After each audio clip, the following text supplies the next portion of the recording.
Joins us from the stadium. Anushka, take us through the preparations underway for this friendly cricket match. Right, Aarti, I'm currently at the Major Dhyan Chand Stadium at the very cricket ground where this TB Mukt Bharat Awareness Friendship match is going to start at 9 a.m. As you can see around me here, I'll ask my camera person to pan and show you how the cricket pitch is being set up at this moment. This match is going to be, between the Lok Sabha speakers and members of parliament and the Rajya Sabha members of parliament. The Lok Sabha speaker 11 team will be captained by MP Anurag Singh Thakur, while the Rajya Sabha chairman 11 will be led by Union Minister Kiran Rijiju. And what we're also understanding is that right now, of course, this is of course about the tuberculosis awareness. This is a friendship match that is happening between both the Lok Sabha and the Rajya Sabha MPs. And even the Speaker of Lok Sabha, Mr. Om Birla, is expected to be here and arrive here shortly. As you can see behind me as well, there are separate booths for the Lok Sabha team as well as for the Rajya Sabha team. So these are the arrangements that are happening here at Major Dhyan Chand Stadium for this match that is set to begin at 9 a.m. And the toss between both the teams is to happen at 9:15 a.m. After which shortly the match will begin, as with view of awareness on tuberculosis. Right. Thank you, Tanushka, for joining us and bringing us those details. Continue tracking the story as it develops. Now, proud moment for NDTV as the network has bagged 38 awards in the News Television Awards. Battleground with Sanjay Pugalia wins Best Televised Live Initiative by a News Channel. 9 Years of Modi documentary wins the Best News Documentary Limited episodes. Left, Right, Centre has won the Best News Debate Show, and the Best Primetime Show award went to The Last Word. As the winner is Battleground with Sanjay Pugalia by NDTV India. Let's hear it up, please. Many congratulations, Gaurav. Systems helping Pune Brad get away with murder for Left, Right and Centre by NDTV 24/7. Mario Shakil for The Last Word by NDTV 24/7. Joining us to receive that beautiful trophy for the fabulous work and hard work put in. News channel, website English, the winner is ndtv.com. Vishnu Som for Left, Right and Centre. Congratulations, thank you so much.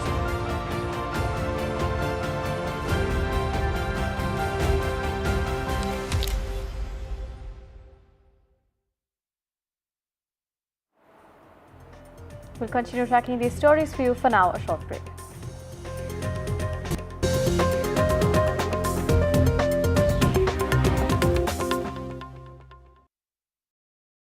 I've been reporting on all issues, big and small, from Andhra Pradesh, Telangana, rest of South India, bringing you all the action, all that you need to know, all that you want to know. The energy of Maximum City is infectious. I bring in that energy in our news coverage from financial capital Mumbai. Covering from the southernmost part of India over the last 23 years, I bring in-depth and 360-degree coverage from the Dravidian heartland. The land of Mishti is also known for its bitter politics. I have seen much water flow under the Howrah Bridge, covering Bengal in all its vivid colors.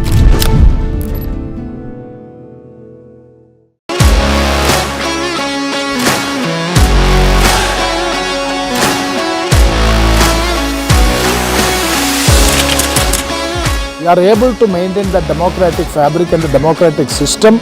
I want to do something that can make a difference. लगातार जनता की आवाज को सरकार तक पहुंचाने का काम मैं करता हूं. I was a student up until very recently. I really want to work and do something for my people because they have given me this opportunity. They have elected me. सोचा नहीं था कि राज्यसभा सांसद बनूंगी.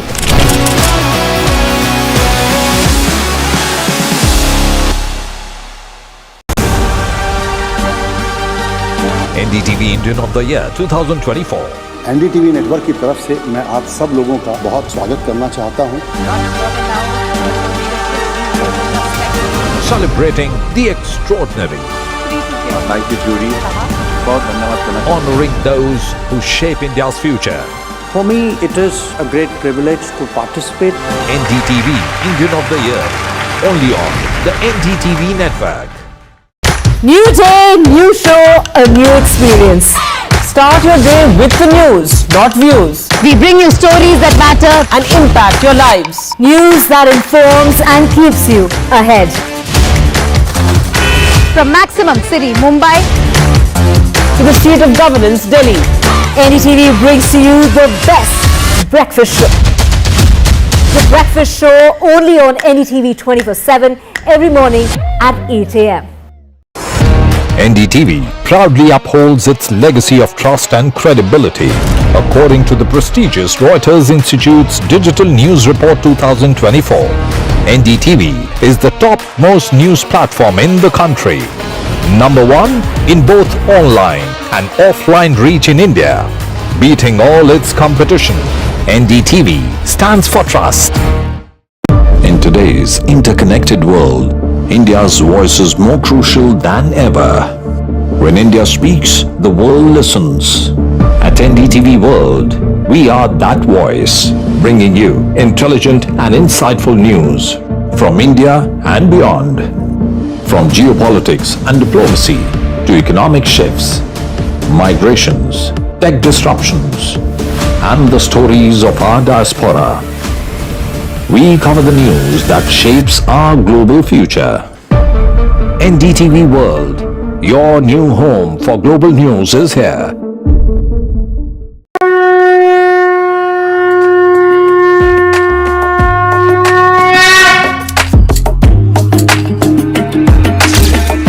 Mahakumbh, a festival of faith. The world's biggest spiritual festival.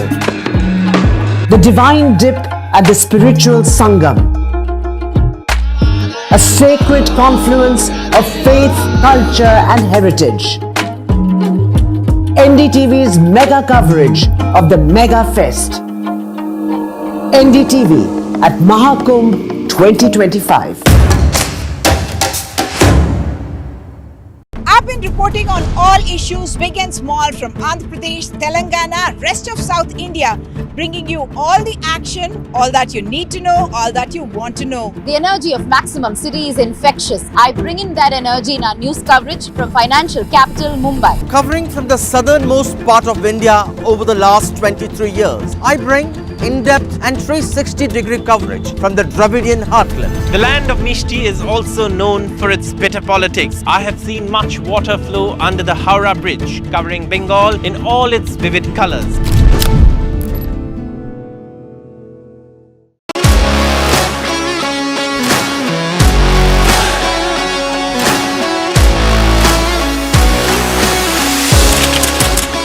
We are able to maintain the democratic fabric and the democratic system. I want to do something that can make a difference. लगातार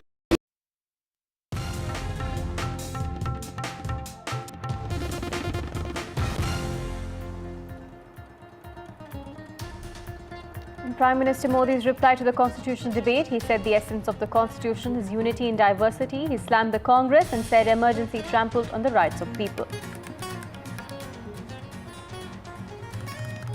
Opposition reacts to Prime Minister's speech in Parliament. Priyanka Gandhi says it felt like a double math period. Akhilesh Yadav makes a jumla jibe at the Prime Minister. 500 stranded Indigo passengers from both flights have landed safely back to Delhi and Mumbai from Istanbul.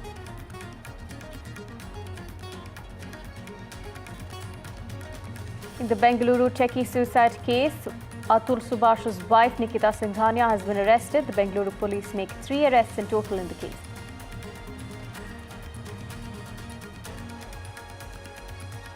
Cabinet expansion of the newly elected BJP-led Mahayuti government in Maharashtra is set to take place today with the oath-taking ceremony in Nagpur.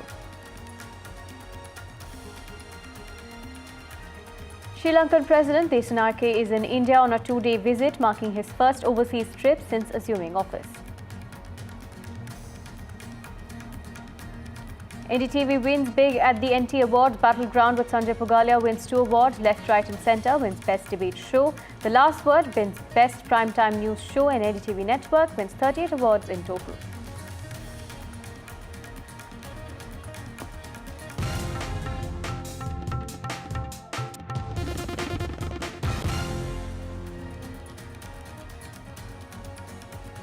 Now, the leadership challenge continues to loom over the India bloc as ally Omar Abdullah now questions the Congress and asks them to justify the position as leading the India bloc. Jammu and Kashmir CM Omar Abdullah said that there is a sense of disquiet in the India bloc and said the Congress is not doing enough to earn the role of leadership. Remember, there were questions over Congress's leadership earlier as well when one of the MPs had pitched the name of Mamata Banerjee as the leader for the India bloc. Listen to what Omar Abdullah had to say.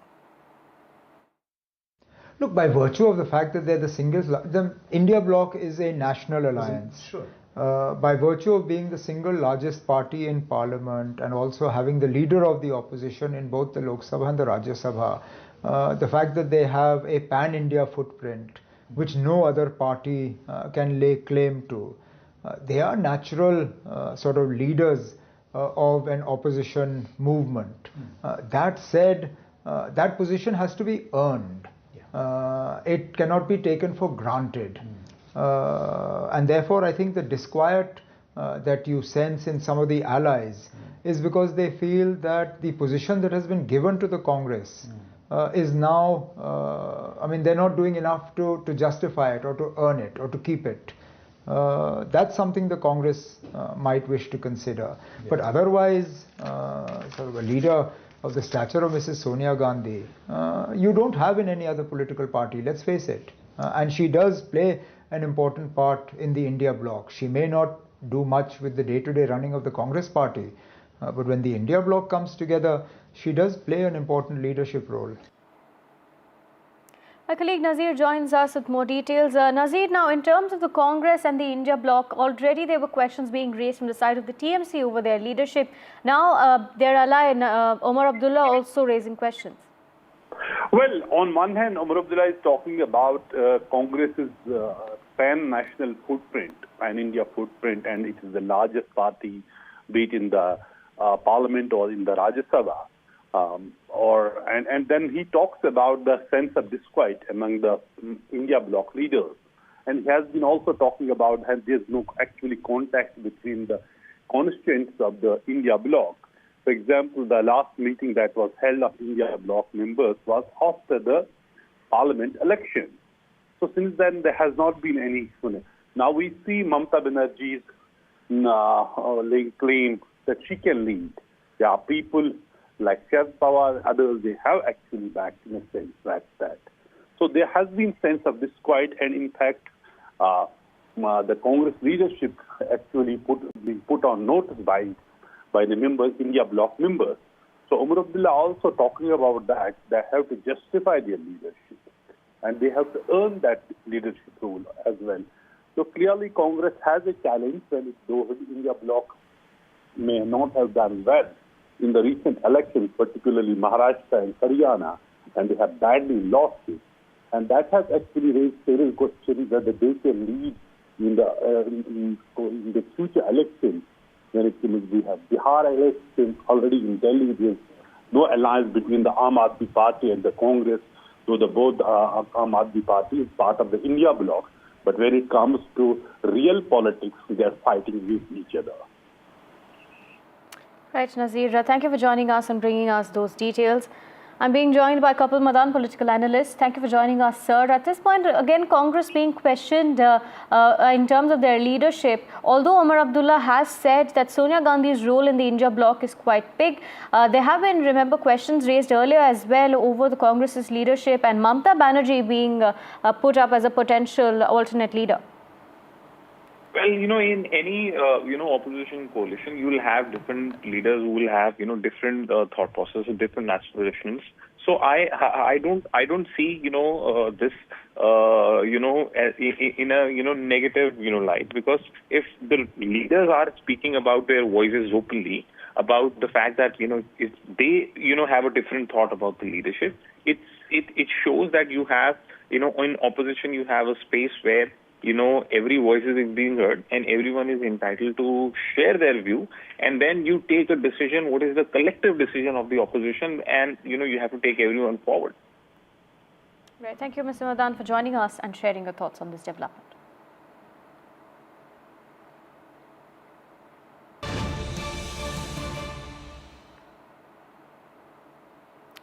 We have breaking news coming in. The Bengaluru techie Atul Subhash's wife Nikita Singhania and 2 other family members have been arrested by the Bengaluru police. Remember, Atul Subhash in his suicide statement accused Nikita Singhania and her family of harassment as well as various other charges which he explicitly stated that are responsible for his suicide. My colleague Nihal joins us with more details. Nihal, take us to the latest coming in. We're learning that Nikita Singhania as well as her brother and another family member have been arrested.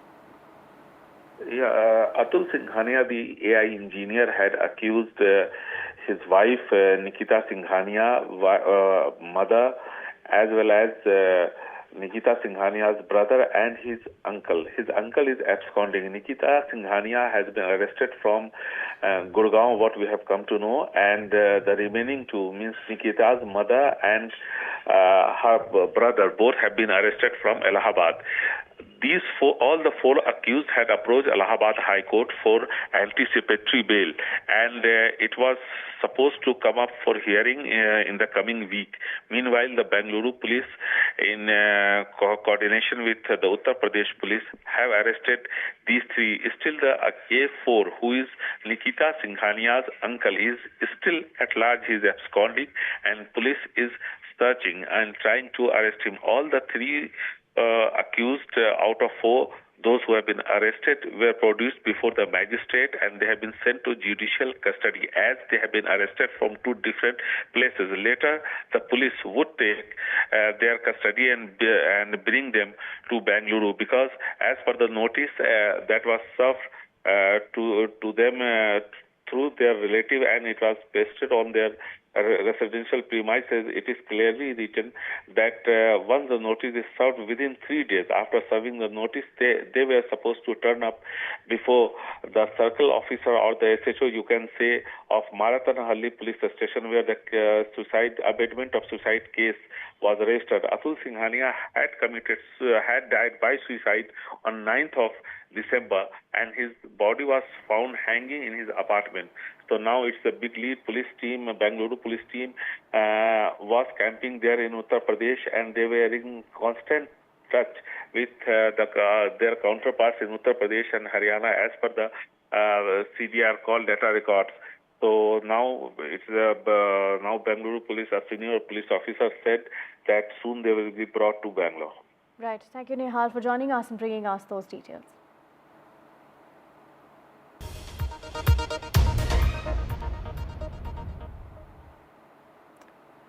Prime Minister Modi delivered nearly a 2-hour-long speech responding to the constitution debate. Prime Minister said that the constitution makers' focus was on unity in diversity. And during his speech, the Prime Minister also tore into the Congress targeting the Gandhi family. He said that it was the Congress which has attacked the constitution, and that Nehru, Indira Gandhi, Rajiv Gandhi, Sonia and Rahul Gandhi all did their bit. Listen in to some of the key excerpts from his speech.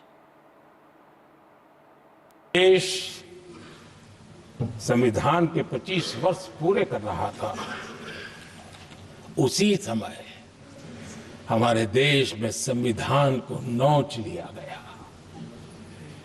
Emergency आपातकाल लाया गया,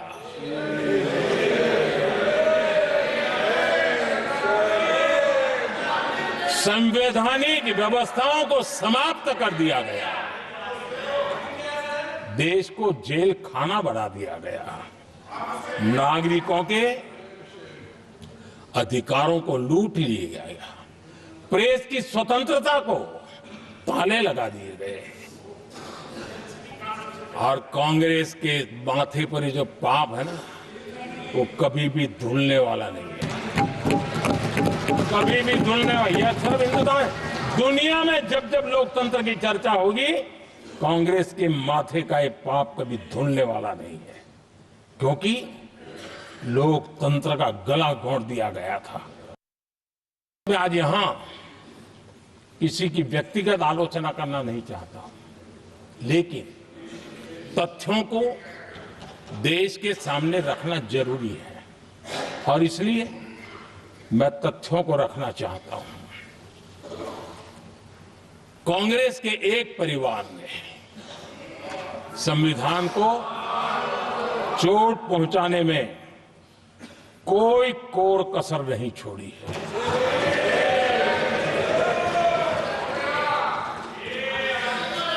इसलिए एक परिवार का उल्लेख करता हूं कि 75 साल की हमारी यात्रा में 55 साल एक ही परिवार ने राज किया है।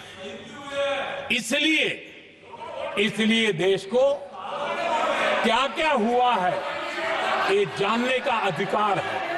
हर स्तर पर इस परिवार ने संविधान को चुनौती दी है। Opposition MPs reacted to Prime Minister's speech, while some MPs called it boring. Some said it sounded like the speech of an RSS leader. Listen in. The Prime Minister should know that Congress party only has given him all rights with this constitution, with the national flag and national anthem and independence. And that is why when independence has been given to him and democracy has been given, now he is the Prime Minister of this country. The same voice, without giving him an opportunity, getting the freedom to him, to the nation or the constitution, he could have become the Prime Minister of this country. ऐसा speech prime minister को नहीं शोभा देता है. It is a speech of a शाखा प्रमुख corporator level. He is just वो गरिमा नहीं रही है प्राइम मिनिस्टर जो पोजीशन होती है, सबसे पावरफुल पोजीशन होती है, नहीं रही. And not even once I am shocked has he used the word secular. He is just playing a blame game. और जो कांग्रेस ने नींव संविधान की रखी थी उसी के बदौलत आज ही प्रधानमंत्री बने हैं, वो नहीं भूलना. Prime Minister also stated that it was the constitutional bench's idea that uniform civil code should be implemented, and this government will bring the UCC in the country. No, that is all, that is there in the discussion. It was there in the Constituent Assembly. But that has not given a specific suggestion also. They just mentioned that government can decide. At the same time, when the government means, it's not that kind of majority. Inclusive kind of thinking should be there. Collective wisdom should be there. If that is not there, then what is the kind of unanimous kind of thing he is saying? There's no meaning in it. Thank you so much for speaking to us. That was E.T. Mohammed Bashir, IUML MP, speaking to NDTV. Congress MP Rahul Gandhi led the charge from the opposition in the constitution debate, taking a dig at the Sangh Parivar. He said that in the country, it will be run based on the constitution and not the Manusmriti. He also made a fresh pitch for social justice. Listen to what Rahul Gandhi said, as well as the political reactions to his speech. Political equality, but no social and economic equality. Political equality will be destroyed. ये अंबेडकर जी के शब्द हैं और आज ये बात सबके सामने है.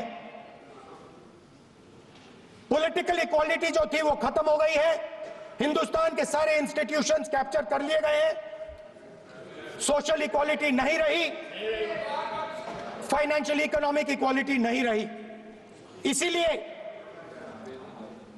हमारा अगला कदम जाति जनगणना होगा. जो मैंने वायदा किया था इसी हाउस में, यहां हम कास्ट सेंसस लागू करेंगे और उसके बाद हिंदुस्तान में एक नए तरीके का विकास होगा, एक नई तरीके की राजनीति होगी. आप अगर देखें तो एलओपी जो बात कर रहे थे उसमें बिल्कुल भी संविधान के बारे में वो कुछ नहीं जिक्र कर रहे थे. वो सिर्फ अपनी राजनीतिक महत्वाकांक्षा या फिर उसको कैसे उजागर करे उसके लिए उनका प्रयास चल रहा था. आज के दिन संविधान के रचयिता आदरणीय बाबा साहब जी अम्बेडकर साहब हो या फिर वो संविधान समिति हो, उन सभी का गौरव करने की आज ज़रूरत थी, उनको नमन करने की ज़रूरत थी. और जिस माध्यम से आज दुनिया की अर्थसत्ता 5वीं अर्थसत्ता बन के भारत उभरा है, उसका मूल कारण कुछ हो तो अपना संविधान है. ये डेमोक्रेटिक स्ट्रक्चर जो चल रहा है वो संविधान की वजह से चल रहा है. इस मूल तत्व को बाजू में रखते हुए वो सिर्फ अपनी राजनीति रोटी सेकने का काम कर रहे थे. Congress leader Manishankar Iyer has in fact put out some advice that he says that he's giving to the Congress. He said Congress's own caste have cast doubt on the party's leadership role. He says that the Congress must not aspire for the India bloc leadership and that they must give equal respect to allies. The Congress leader also said that maybe that's asking for the moon. Listen in.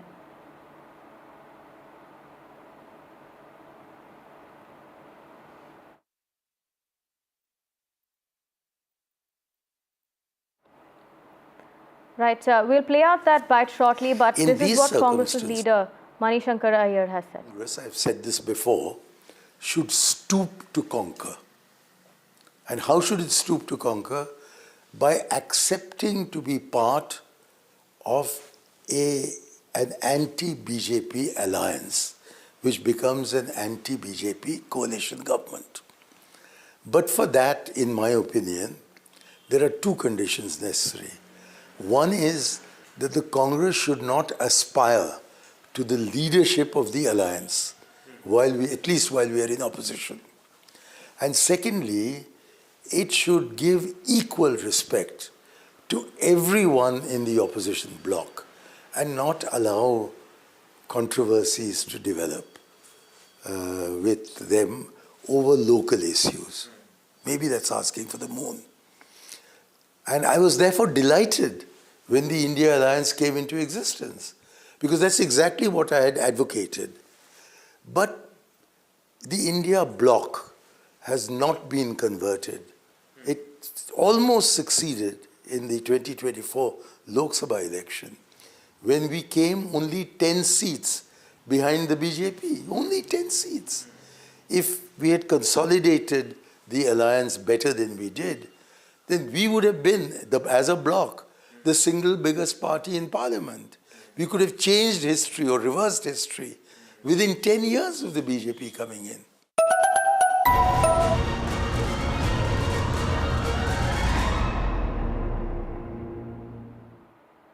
The cabinet expansion of the Devendra Fadnavis-led Bharatiya Janata Party government in Maharashtra set to take place today, with the new ministers taking oath of office at a ceremony in Nagpur.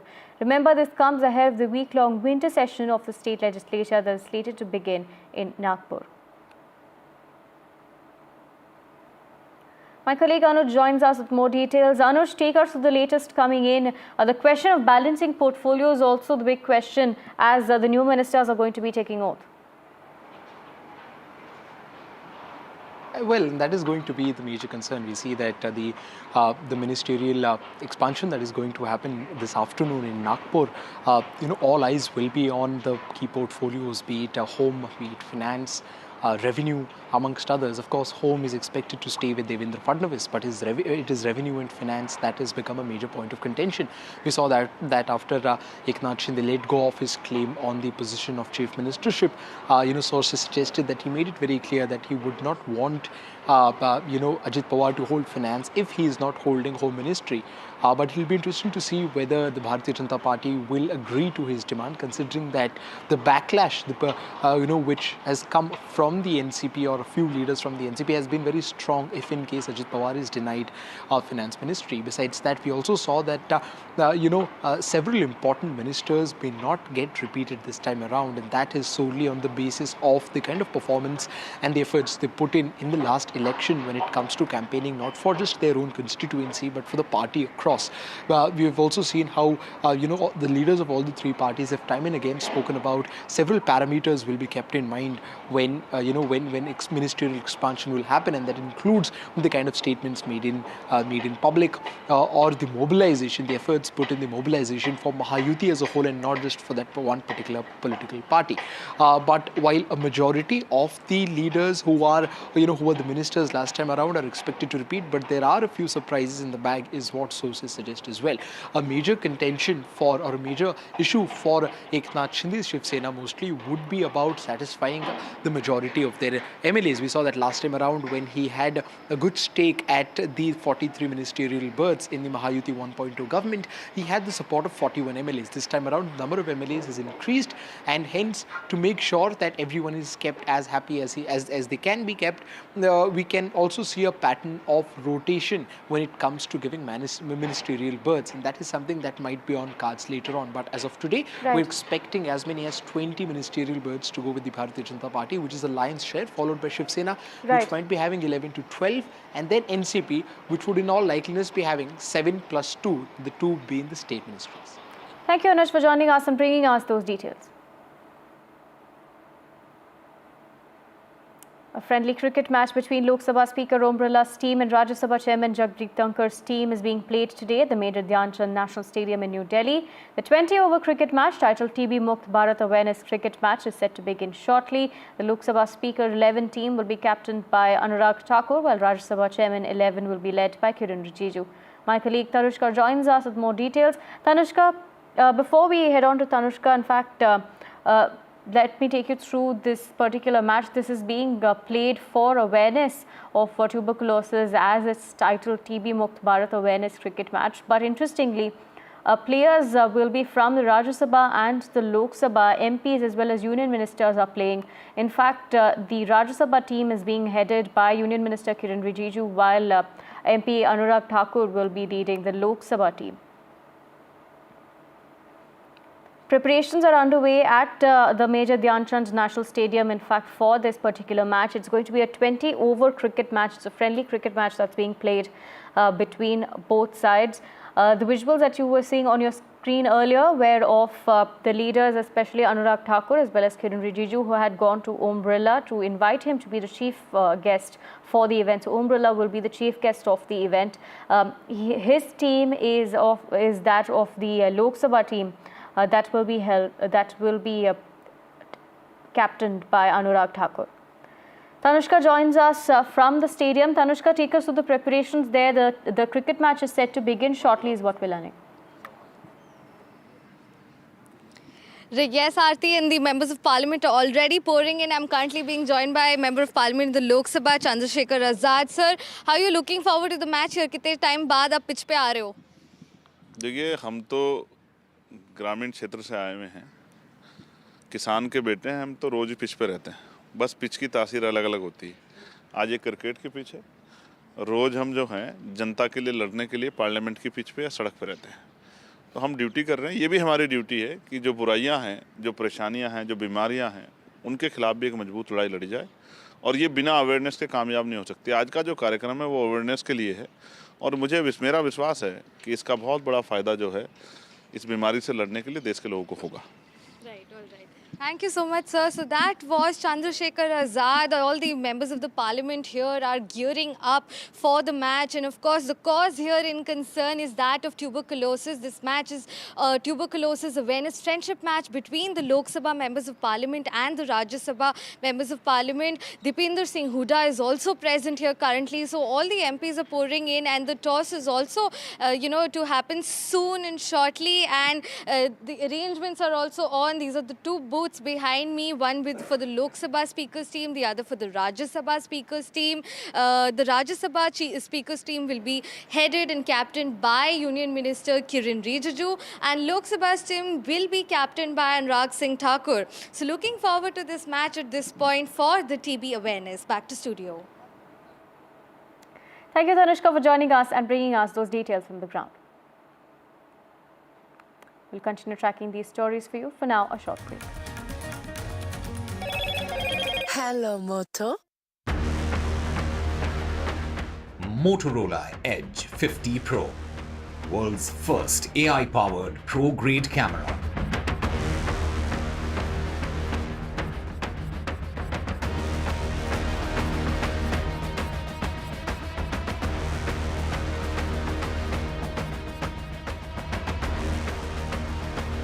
The replies to the Constitution debate in the Parliament says the Constitution's focus is on unity in diversity.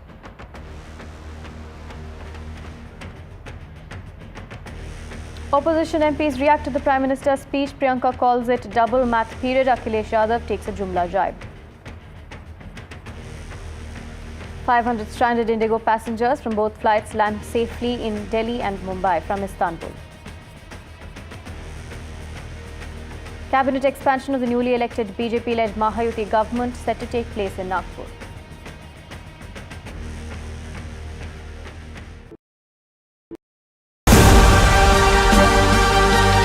NDTV Indian of the Year 2024. NDTV network की तरफ से मैं आप सब लोगों का बहुत स्वागत करना चाहता हूं। Celebrating the extraordinary. Thank you, Judy. Honoring those who shape India's future. For me, it is a great privilege to participate. NDTV Indian of the Year. Only on the NDTV network. New day, new show, a new experience.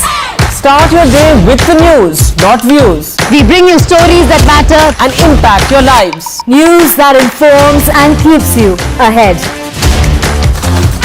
From Maximum City, Mumbai, to the seat of governance, Delhi, NDTV brings to you the best breakfast show. The breakfast show only on NDTV 24/7 every morning at 8 a.m. NDTV proudly upholds its legacy of trust and credibility. According to the prestigious Reuters Institute's Digital News Report 2024, NDTV is the top-most news platform in the country. Number one in both online and offline.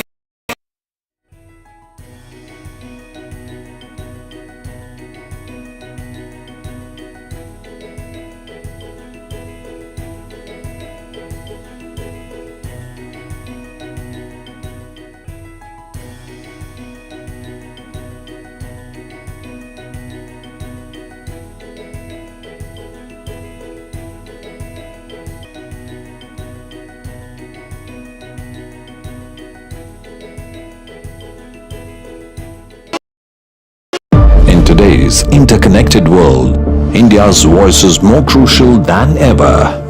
When India speaks, the world listens.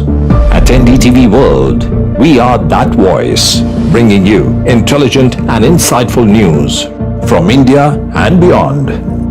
From geopolitics and diplomacy to economic shifts, migrations, tech disruptions, and the stories of our diaspora. We cover the news that shapes our global future. NDTV World, your new home for global news is here.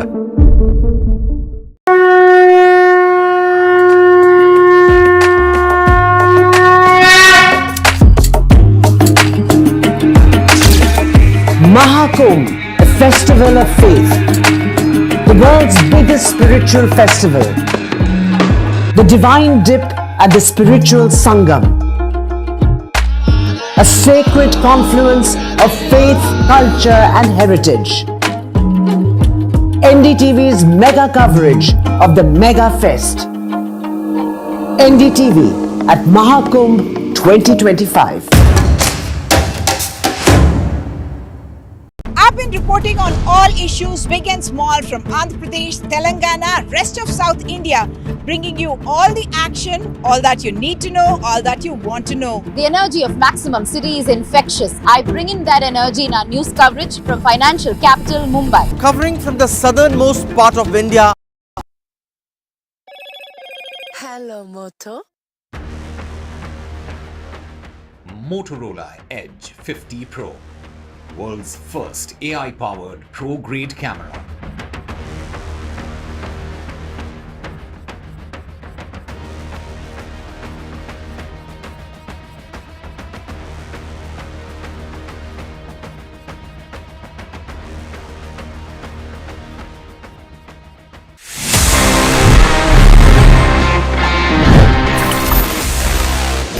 चलो friends, मैं गौरव एक बार वापस से आपका स्वागत करता हूं in your favourite gadget show. It's called gadget 360 with Technical Guruji, जहां पे basically every week I come to you और other would say you come to me और basically we both come to each other to learn more about gadgets and technology, because बहुत कुछ नया मिलता है हमें हर week in terms of new launches, new updates. मेरी तरफ से आपके लिए सवालों के जवाब जो आपको मिल जाते हैं, सब कुछ एक साथ मिलता है in every episode, so that आप गैजेट्स की दुनिया में खोए रहें और जब तक नए एपिसोड आए तब तक सोचें कि हाँ अब फ्यूचर में क्या होने वाला है. Well, this week is well I have got amazing stuff for you.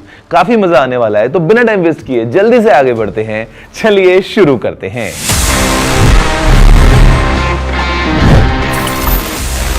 तो फ्रेंड्स, शुरुआत करते ही सबसे पहले गियर चेंज करके रिवर्स गियर लगाते हैं, बिकॉज हमको लेना है recap in terms to learn what happened in the past week of gadgets, because as I say they move really quick. जो आज लॉन्च हुआ वो कल सेल पे जाएगा, जो कल सेल पे गया वो परसों पुराना हो जाएगा. So we need to be updated. Let's see क्या हुआ इस पूरे हफ्ते में in the field of gadgets in this segment, News of the Week.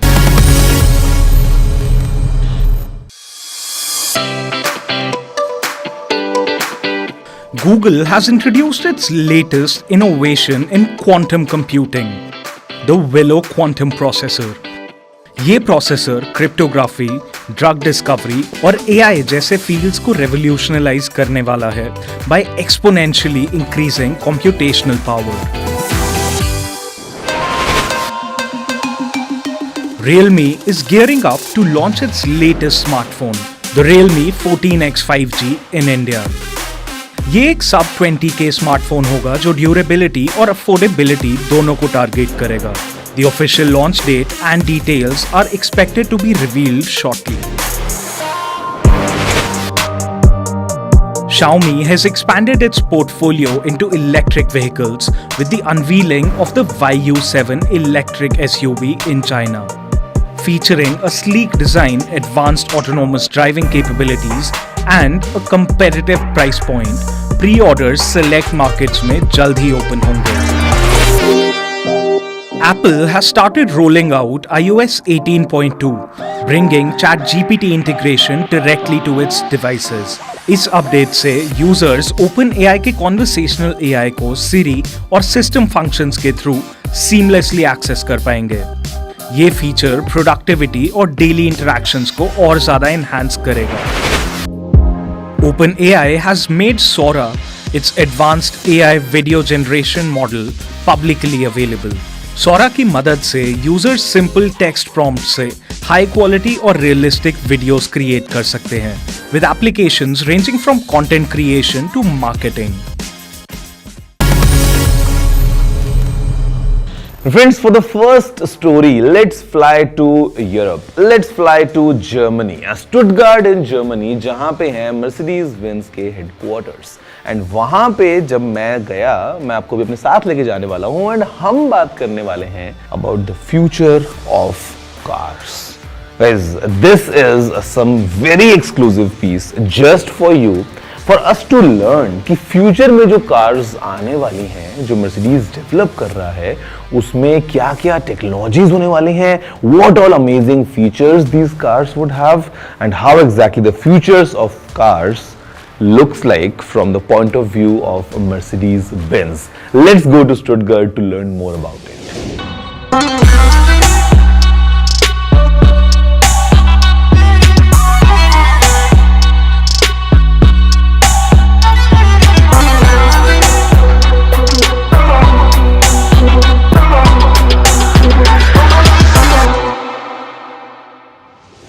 दोस्तों आज का जो ये वीडियो है ना, it is very very very very special and the reason is कि मैं हूं फिलहाल मर्सिडीज के हेडक्वार्टर्स में इन स्टुटगार्ट जर्मनी और आज हम बात करने वाले हैं about the future experience of a Mercedes Benz. Basically, what Mercedes is doing to kind of evolve all the vehicles, all the experiences in future. And आज का जो वीडियो है is quite exciting. तो आगे बढ़ते हैं और पता लगाते हैं कि what is cooking in this lab because this is where the future is planned. Now friends, first things first, have a look at these three screens. ये जो है this is the look of the future London in the 2040s कि future में London कैसा होने वाला है, जहाँ पे we have people on the sides, यहाँ पे डिलीवरी रोबोट्स दिख रहे हैं, there are smart cars, connected cars, like this is just a vision of the future. Next we have something similar for Los Angeles कि LA जो है वो future में कैसा होने वाला है. हॉलीवुड साइन हमको दिख रहा है, but then again if you see variety of cars, people walking with AR glasses, और यहाँ पे again it's a different experience of future. Coming forward, we have the similar stuff for Shenzhen as well. I mean, looks like a complete futuristic city जहाँ पे we have the drone taxis as well. But the idea is कि यहाँ पे how exactly हमको मज़ा मिलेगा future में of all the cars and everything. Speaking of cars, have a look at this one. This is the Vision 111.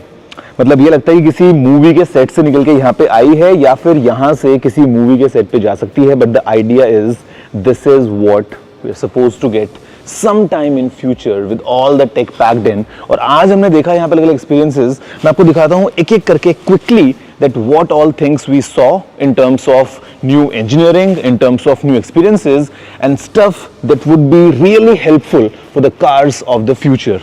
एक और car आपके सामने है, this is the Vision EQXX and guys this car officially holds the record of the most efficient electric vehicle ever. इसने एक single charge में 1000 kilometre से ज्यादा डिस्टेंस कवर किया। तो जस्ट इमेजिन कि कितनी ज्यादा एफिशिएंट ये कार है, very aerodynamic, but what gets better I will show you inside. तो यहाँ पे अंदर हमारे पास में सबसे पहले we talking about the power converter.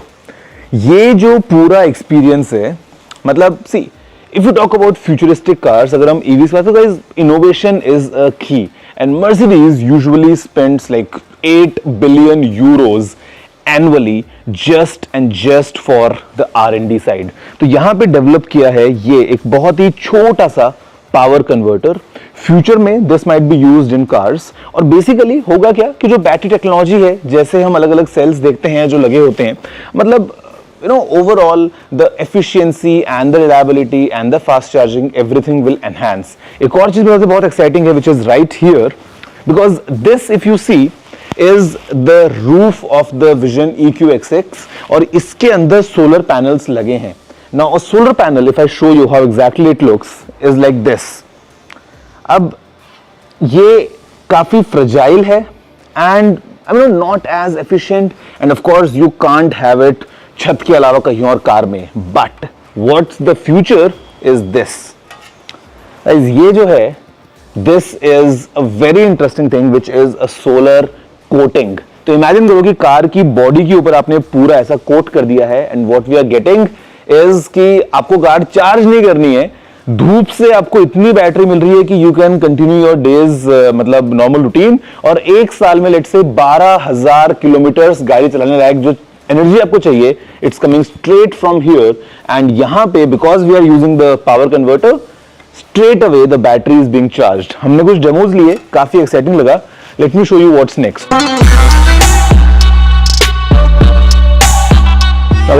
This is the next segment and यहाँ पे it's about the brake of the future. See normally this is how a traditional braking system works. We have the big disc, इसके ऊपर this is the caliper, बहुत भारी होता है, मतलब if I try lifting is like let's say 3, 4, 5 kilos and these are the brake pads. इनको हमको change करना पड़ता है टाइम के साथ साथ और ये घिस जाते हैं, गंदगी भी फैलाते हैं, there is lots of debris, but the brakes of the future would be something like this. यहाँ पे ये ट्रांसपेरेंट के थ्रू आप देख सकते हो क्या है, this is all covered and this is completely disassembled system. तो गाइस नॉर्मली गाड़ी में क्या होता है, डिस्क घूमती है, जो ब्रेक पैड है वो स्टेशनरी होता है और वो चिपकता है। यहां पे क्या होगा, ब्रेक पैड घूमेगा, डिस्क स्टेशनरी रहेगी और अगेंस्ट चिपकेगा। And look at this, how big is this. And यहां पे the future we might get something like this, जहां पे zero maintenance for life time. कभी ब्रेक पैड चेंज करने की जरूरत नहीं आएगी, क्योंकि 98% ऑफ द टाइम जो कि नॉर्मल सिचुएशन होती है उसमें जो ब्रेक लगेंगे वो रीजनरेटिव ब्रेकिंग से लग जाएंगे, बट जो 2% जहां पे हमको एकदम ब्रेक लगाने पड़ते हैं, this would kick in and will get great performance. आगे चलते हैं, I will show you some more. The next is the customer-centered XR space, and the future is quite exciting in a way कि imagine करो हमारे पास में एक car है just like this. Now this is just for the demonstration, but हमारे पास में एक हमारा स्मार्ट ग्लास हमने पहन लिया है, maybe it's a VR glass और an AR glass, something like this, you know. So basically what happens is it blends in real world and the virtual world कि when you are in the car seat and the car is driving all by itself, आप अपना काम कर सकते हो while you are wearing that headset. It's quite interesting and quite useful, and especially when future we talk about autonomous driving, ये जो पूरा take है ना, ये बहुत एक्साइटिंग होने वाला है। और again it gives a clear view of the future, that how exactly in terms of driving a car, to owning a car, to enjoying while you're inside a car is going to change in future, because this was the future experience at the Mercedes-Benz headquarters in Stuttgart. Friends, देखा आपने, I mean, what an amazing journey this was, जहाँ पे we got to see some new crazy innovations up close, and you know, I can just imagine कि future में क्या होने वाला है. I mean, it's too difficult to imagine, but basically Mercedes kind of, you know, showed us a way. So we have some brief insights. Let's see the kind of cars we'll have in future, and I hope they are not too expensive. Well, expensive की बात अगर हम याद कर लेते हैं, guys, you know, I'll tell you about the most expensive mistake one had done. साल था 2013 और एक IT worker mister James Havells ने एक हार्ड ड्राइव जिसमें 8000 बिटकॉइंस थे गलती से, जस्ट बाय मिस्टेक, कचरे में डाल दी. As this is from Newport, Wales, और 2017 में rough estimated value of 8000 bitcoins was in the range of like $127 million. अब ये गए म्यूनिसिपल कॉर्पोरेशन के पास कि बिटकॉइन वाली वो हार्ड ड्राइव ढूंढने में मदद करो. कॉर्पोरेशन ने मना कर दिया. इन्होंने ये भी ऑफर किया कि अगर ड्राइव मिल जाए तो वो काफ़ी अमाउंट डोनेट कर देंगे सिटी के वेलफेयर के लिए. Still they were pretty straight upfront about it कि नहीं, मतलब you know, it's not good for the environment, this that whatever, and that hard drive is still in the lost position. वैसे आज की date में 8000 bitcoins, if I can calculate, roughly they are upwards of $700 million. इससे महंगी mistake क्या हो सकती है? क्या आपको पता है ऐसे किसी मिस्टेक के बारे में? Do let me know. You know the address. It's tg@ndtv.com. या अगर आपको नहीं पता है and you know you want to share some sympathy for James, वो भी आप लिख सकते हैं in this email. काफी बड़ी गलती हो गई है. Friends, for the next one I have this, the all new iQOO 13 recently launched, and अगर मैं इस फोन को define करूं in just a line, मैं बोलूँगा this is the most value flagship in India right now, which is super powerful. बहुत अच्छे अच्छे फीचर्स हैं और प्राइस भी काफ़ी एग्रेसिव है from iQOO, as this phone is powered by Qualcomm's latest Snapdragon 8 Elite processor, has as high as 16 GB RAM with 512 GB storage, has a triple rear cam setup with this RGB light going along that maybe gives this new flavor अगर आप music play करते हैं, let's say you have some incoming call or playing games वगैरह. At the same time has a huge 6000 mAh battery जिसको आप 120 watts की speed से fast charge कर सकते हैं. A big bright screen, everything packed together. This iQOO 13 बहुत एक अच्छा स्मार्टफोन बनाया है iQOO ने. Let's learn more about this and see how exactly is the performance in real life. The iQOO 13 is a flagship smartphone powered by the Snapdragon 8 Elite SoC and features a 6.82-inch 2K AMOLED display with a 144Hz refresh rate. ये phone दो configurations में आता है, 12GB RAM के साथ 256GB storage और 16GB RAM के साथ 512GB storage. डिवाइस में 6000 mAh की बैटरी है जो 120 watts fast charging support करती है. ये FunTouch OS 15 पर based है जो Android 15 के साथ आता है. The rear camera setup includes a 50 megapixel Sony IMX921 main sensor, a 50 megapixel ultra wide camera and a 50 megapixel telephoto lens, while the front camera is 32 megapixels. Phone दो colours में available है, Legend with AG glass और Nardo Grey with enamel glass. इसके अलावा इसमें in display 3D ultrasonic fingerprint sensor भी दिया गया है. The iQOO 13 includes advanced AI features that enhance its capabilities in photography. The 12GB plus 256GB variant is priced at Rs 54,999, while the 16GB plus 512GB variant is priced at Rs 59,999. Friends, there you have it. That's all about this new iQOO 13. मेरे पास में है इसका Legend color. This is in collaboration with the BMW M Motorsport. If you want another option, तो एक Nardo Grey color का option भी है. Looks quite understated. Pricing with all the offers start at Rs 51,999. वैसे आपके लिए apart from gadgets I have some amazing tip as well और आपके सवालों के जवाब भी है गाइस। सब कुछ मिलेगा right after this short break.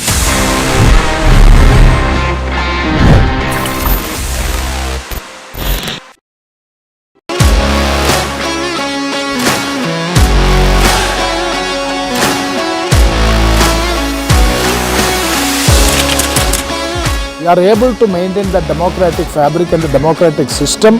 I want to do something that can make a difference. लगातार जनता की आवाज को सरकार तक पहुंचाने का काम मैं करता हूं। I was a student up until very recently. I really want to work and do something for my people because they have given me this opportunity. They have elected me. सोचा नहीं था कि राज्यसभा सांसद बनूंगी।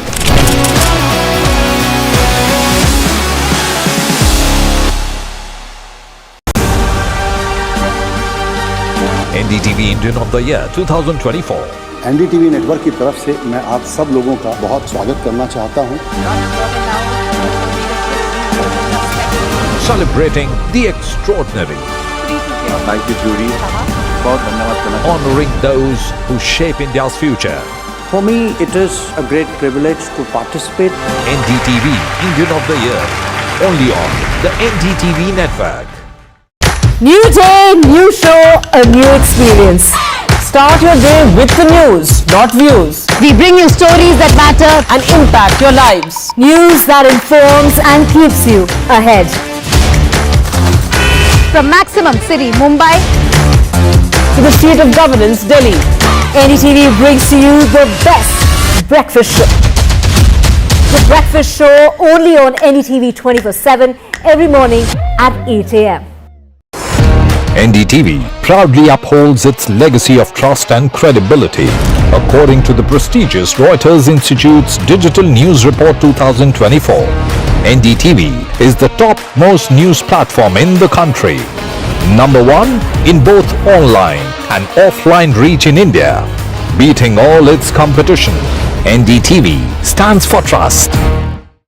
In today's interconnected world, India's voice is more crucial than ever. When India speaks, the world listens.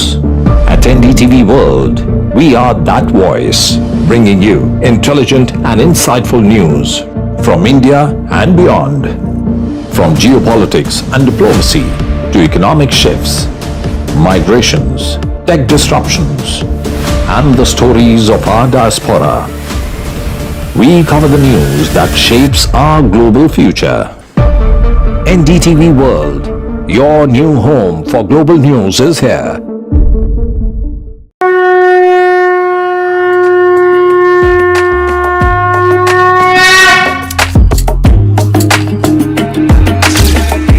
Mahakumbh, a festival of faith.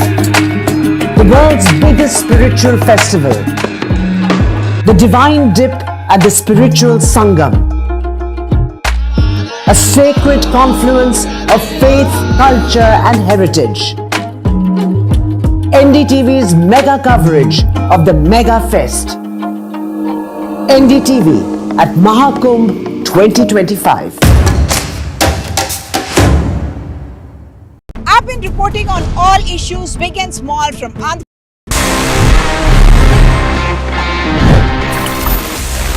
Hello friends and welcome back after the break to your favorite show Gadgets 360 with Technical Guruji. Break से पहले हमने बात की है gadgets के बारे में और अभी टाइम है उन गैजेट्स को अच्छे से यूज कर पाएं उसके बारे में बात करने का because here I am going to share some interesting tip with you. Now see, screenshots they are pretty common. मतलब हम दिन में कितनी ही बार ऐसा होता है मोबाइल फोन पे कुछ भी होता है खट करके स्क्रीनशॉट ले लेते हैं because sometimes we want to share what's on the screen. Screen recording, however, is sometimes even more useful when you want to demonstrate कि exactly what's going on your device. Mobile phones में screen recording is very easy, but becomes थोड़ा सा difficult when you talk about laptops, especially Macs. And if you are a new Mac user, you would be happy to know कि आपको किसी भी अलग से app को इंस्टॉल करने की जरूरत ही नहीं है to do any screen recording because it's built in. All you have to do is just press Command, Shift and 5. तो व्हेन यू डू इट, आपके सामने एक मेन्यू आ जाता है जहां पे you can select the area that you want to record, या आपको अगर पूरा स्क्रीन रिकॉर्ड करना है, एंड दैट्स इट। आप सीधा वहीं से अपनी स्क्रीन को रिकॉर्ड कर सकते हैं and then you can share it with whoever you want। तो बेसिकली कमांड शिफ्ट 3 से आप स्क्रीनशॉट क्लिक कर सकते हैं, कमांड शिफ्ट 4 से आप एक पार्शियल स्क्रीनशॉट क्लिक कर सकते हैं, कमांड शिफ्ट 5 से you can do screen recording. Tip for all the Mac users, share कर दो अपने सभी दोस्तों के साथ में। Guys, now it's time जहां पे मैं देता हूं सवालों के जवाब in this section Ask TG। Again this week I've got amazing questions, well I hope so, और मेरे पास में शायद उन सभी के जवाब भी हैं। Let's see इस बार हमको कौन से questions मिले हैं। हे गौरव, क्या अब्रॉड से परचेज किए हुए सैमसंग फोन्स की वारंटी मिलती है? नहीं, you won't get a warranty in India if you buy your Samsung Galaxy smartphones from out of India, unfortunately।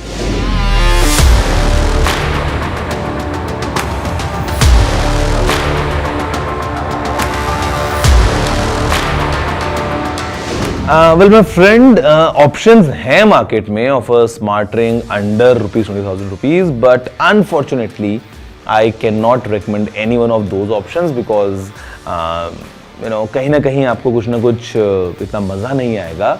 So you can get the ultra human ring, but वो थोड़ा सा 20,000 के ऊपर जाती है, और even higher is the Galaxy ring। So unfortunately 20,000 के नीचे जो rings हैं मैं recommend नहीं कर पाऊँगा because in terms of what data you get and how kind of unreliable they are, तो not good। तो basically आप थोड़ा सा अगर पैसा और उसमें ऐड करें, at least start with an ultra human, you will be really happy, but थोड़ा सा आपको महंगा पड़ेगा 20,000 से।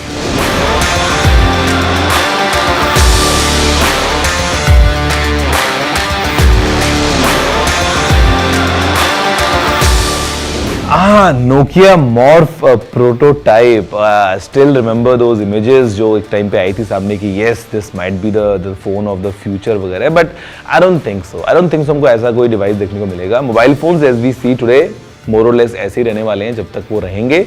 हाँ, we definitely have the option of rollables and foldables वगैरह, but eventually AI जो है वो बहुत strongly integrate होने वाला है। The phones will be smarter and smarter, not in terms of hardware, कुछ एकदम ऐसा crazy, because production costs they are so high, demand sometimes you're not sure। मतलब एक टाइम था जब मोबाइल फोन डिजाइन्स में इतने एक्सपेरिमेंटेशंस हुआ करते थे, specially from Nokia, but after the iPhone ऐसा होना बंद हो गया है, एंड राइटफुली सो कि आगे भी फ्यूचर में ऐसा नहीं होने वाला है। हाय गौरव sir, why do car infotainment systems have sluggish touch screens? It depends on two things. Number one, sometimes the technology of the touch screen is not good.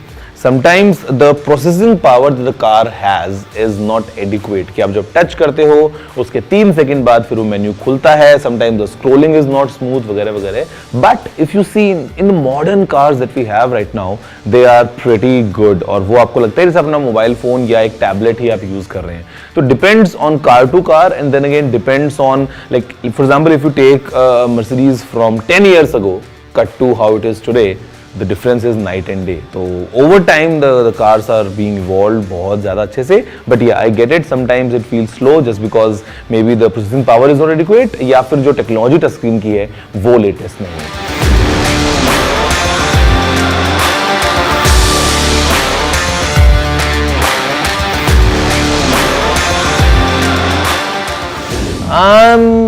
No, I mean signature beat experience जो आपको मिलता है beats headphones में, वो थोड़ा सा heavy bass वो of course आपको सोलो बड्स में नहीं मिलेगा, but yes they are slightly more towards the bassier side, but then again they are the cheapest Beats earphones possible.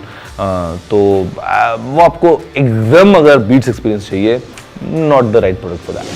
Okay, so friends, that's all from this week's episode of your favorite show Gadgets 360 with Technical Guruji। आपको पता है आपको क्या करना है? 2 चीजें करनी है। सबसे पहले you need to wait for the next week ताकि आपको मिले एक और नया fresh episode with everything packed together।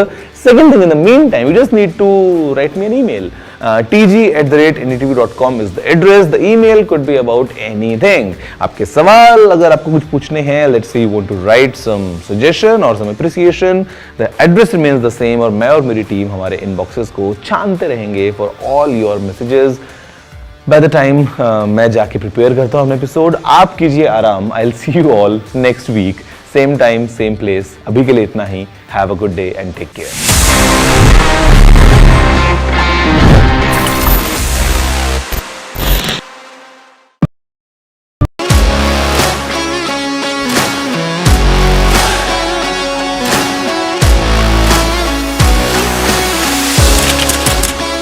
We are able to maintain the democratic fabric and the democratic system.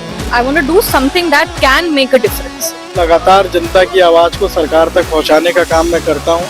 I was a student up until very recently. I really want to work and do something for my people because they have given me this opportunity. They have elected me. सोचा नहीं था कि राज्यसभा सांसद बनूंगी.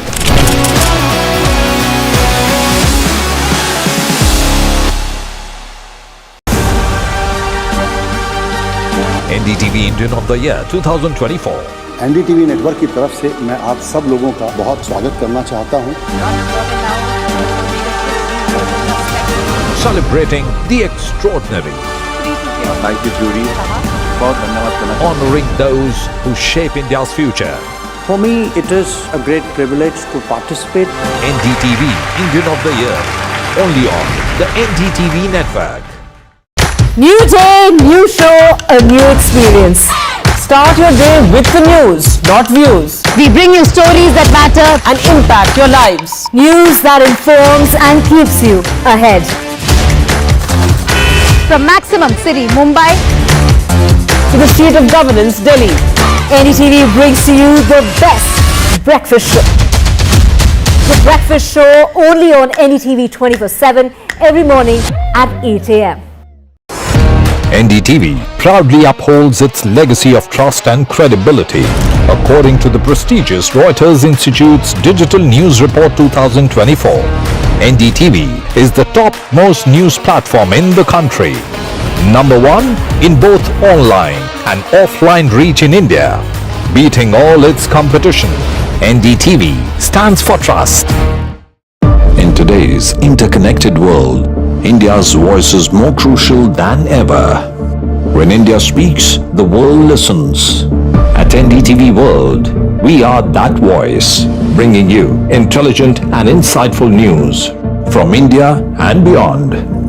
From geopolitics and diplomacy to economic shifts, migrations, tech disruptions, and the stories of our diaspora. We cover the news that shapes our global future. NDTV World, your new home for global news is here.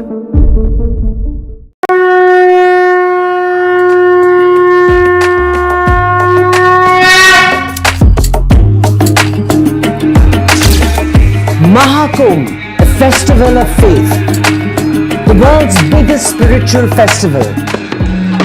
The divine dip at the spiritual Sangam. A sacred confluence of faith, culture and heritage. NDTV's mega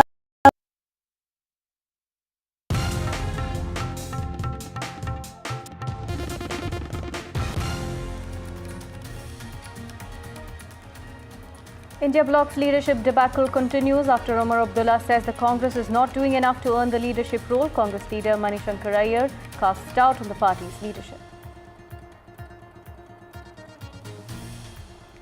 In Prime Minister Modi's reply to the Constitution debate, he said the essence of the Constitution is unity in diversity. He slammed the Congress and said the emergency trampled on rights of the people. Opposition MPs react to Prime Minister Modi's speech in the Parliament. Priyanka Gandhi calls it a double math period while Akhilesh takes a Jumla drive.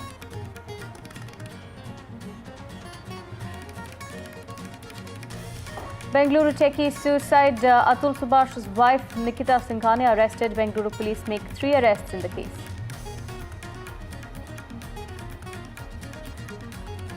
Cabinet expansion of the newly elected BJP-led Mahayuti government in Maharashtra set to take place today with the oath-taking ceremony in Nagpur.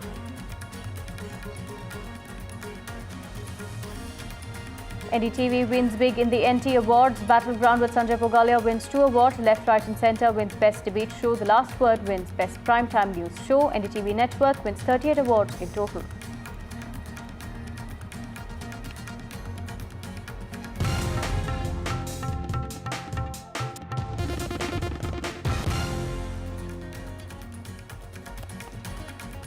We have some breaking news coming in. Another accident involving a Best bus in Mumbai. A man was hit by a bus in Govandi is what we're learning, resulting in his death. This incident occurred in Shivaji Nagar in Govandi at around 12:15 a.m. early this morning. The bus involved in the accident was A350. Remember, on December 9th, a Best bus again was involved in a major accident that took place in Kurla in Maharashtra. Again, another bus accident in Mumbai. This time around, this took place in Shivaji Nagar, is what we're learning. These details, of course, come in after this is the third accident, in fact, in a week. This comes after the December 9 Best bus accident. My colleague Anuj joins us with more details. Anuj, take us through the latest information on this accident that has taken place in Mumbai. A life of a 25-year-old has been lost in this accident, which took place at 11:30 p.m. last night in near Shivaji Nagar bus depot. Now, just to put it in context, this bus was leaving Shivaji Nagar bus depot for Kurla station. Kurla bus depot, which is which is the same place where we saw that horrendous accident taking place just a few days ago, where lives of 7 people were lost, and it is the same congested area, which has seen another accident. Now, there are a few more similarities with what had happened in Kurla a few days ago. Just like that, even this time around, we saw that the bus which was involved in the accident yesterday, was on a wet lease, which means that it's a contractor bus. It's not a bus owned by the BEST, and that is going to be a major point of contention, be it wet leased drivers or wet leased buses. It is these things that have been these questions that have been put forth in front of the BEST about how much of trust do they really have as far as the wet lease buses or the contract drivers are concerned. But as far as the accident last night is concerned, the deceased here was traveling on a bike, a young 25-year-old man. He got hit by the right side of the bus, and as soon as he fell, he got hit on his head. Although he was taken to the close by Rajawadi hospital immediately after the accident, he was announced dead on arrival, suggesting that the hit was so hard that he lost his life at that very moment when when there was an impact between his bike and the bus. This incident took place at 11:30 a.m. At Shivaji Nagar bus depot, which is about 8 kilometers away from Kurla. Thank you, Anuj, for joining us and bringing us those details. Now, the leadership challenge for the India bloc continues to loom after another ally has pushed the Congress and questioned them to justify them leading the alliance. Now, Jammu and Kashmir CM Omar Abdullah has in fact says that there's a natural disquiet in the India bloc. He says that the Congress needs to do more, and the pressure, of course, continues to build in the Congress. Listen to what Omar Abdullah had to say.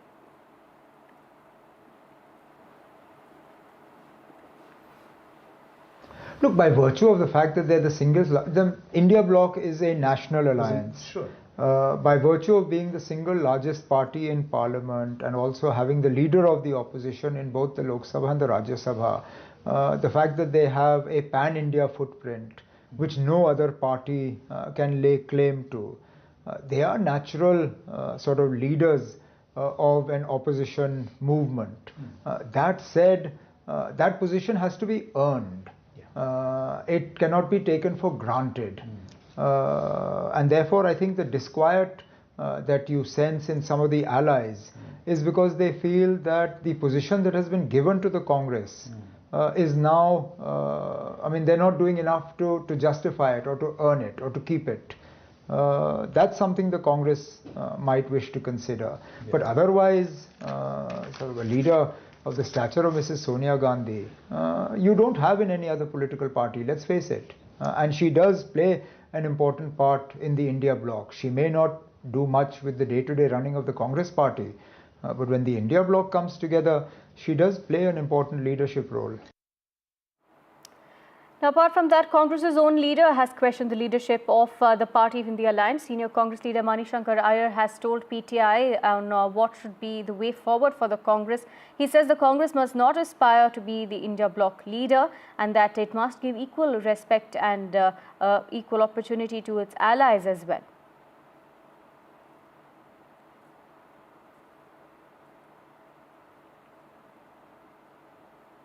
Bengaluru techie Atul Subhash's wife Nikita Singhania and 2 other family members have been arrested by the Bengaluru police. Remember, Atul Subhash in his suicide statement accused Nikita Singhania and her family of harassment as well as various other charges which he explicitly stated that are responsible for his suicide.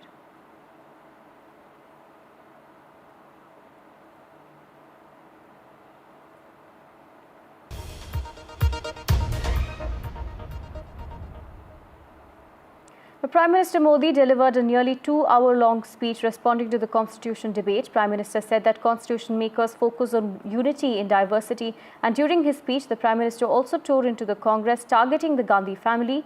Prime Minister Modi said that it was the Congress which had attacked the Constitution, and that Nehru, Indira Gandhi, Rajiv Gandhi, Sonia and Rahul Gandhi all did their bit. Listening to some of the key excerpts from the speech. देश संविधान के 25 वर्ष पूरे कर रहा था, उसी समय हमारे देश में संविधान को नोच लिया गया, इमरजेंसी आपातकाल लाया गया,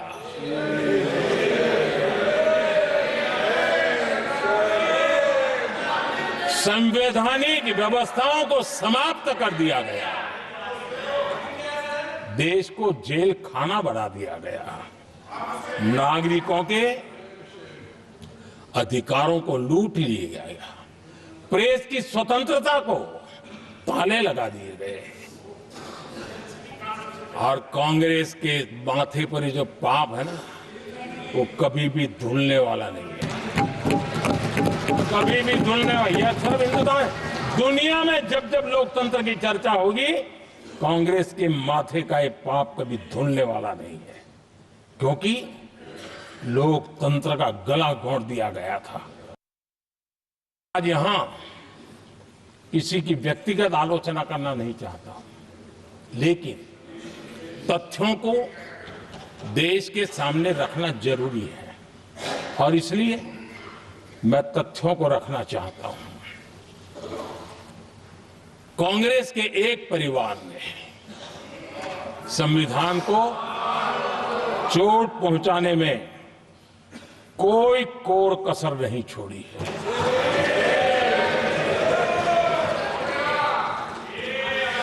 और मैं इसलिए एक परिवार का उल्लेख करता हूं कि 75 साल की हमारी यात्रा में 55 साल एक ही परिवार ने राज किया है।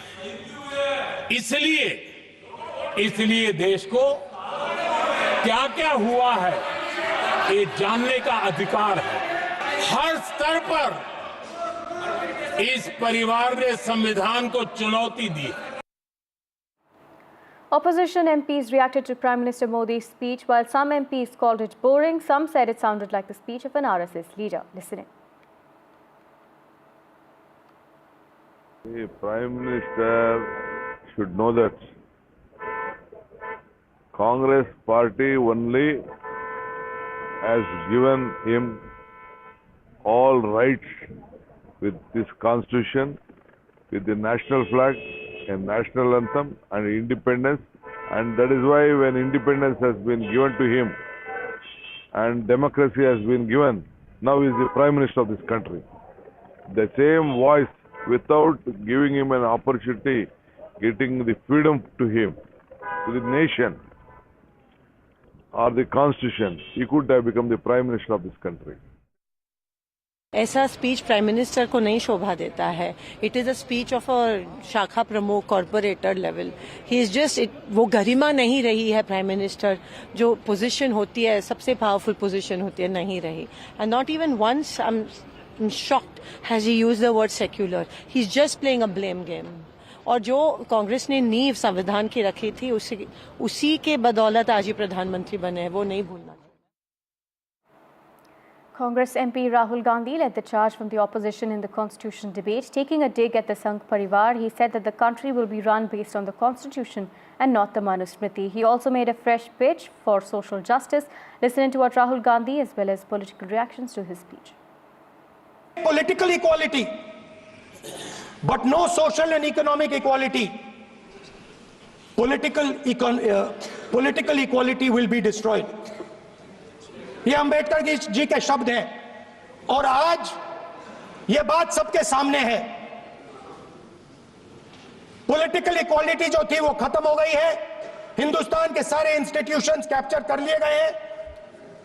सोशल इक्वालिटी नहीं रही, फाइनेंशियल इकोनॉमिक इक्वालिटी नहीं रही। इसीलिए हमारा अगला कदम जाति जनगणना होगा।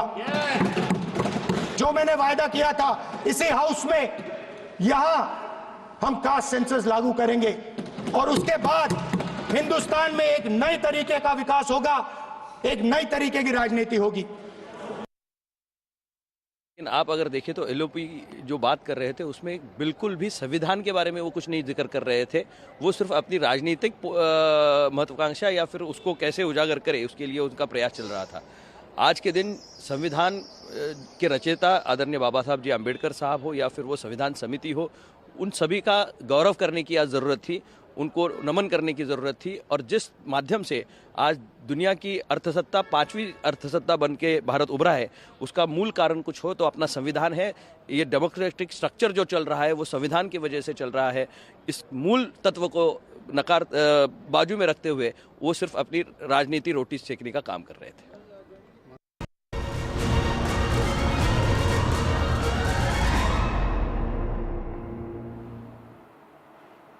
Cabinet expansion of the Devendra Fadnavis-led BJP government in Maharashtra is set to take place today, with new ministers taking oath at the ceremony in Nagpur. This comes ahead of the week-long winter session of the state legislature that is slated to begin in Nagpur as well.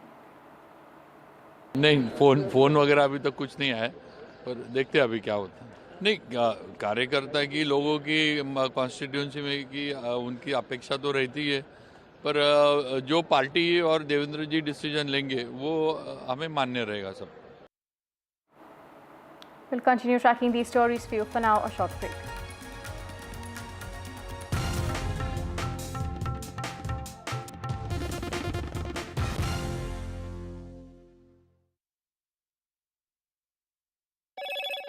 Hello, Moto.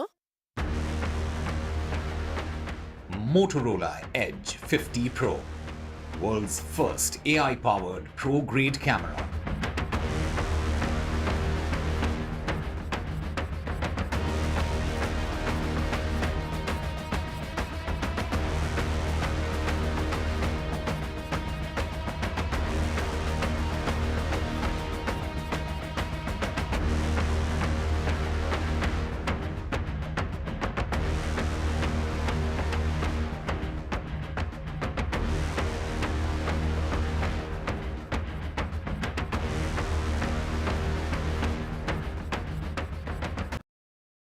I've been reporting on all issues big and small from Andhra Pradesh, Telangana, rest of South India, bringing you all the action, all that you need to know, all that you want to know. The energy of Maximum City is infectious. I bring in that energy in our news coverage from financial capital Mumbai. Covering from the southernmost part of India over the last 23 years, I bring in-depth and 360-degree coverage from the Dravidian heartland. The land of Mishti is also known for its bitter politics. I have seen much water flow under the Howrah Bridge, covering Bengal in all its vivid colors.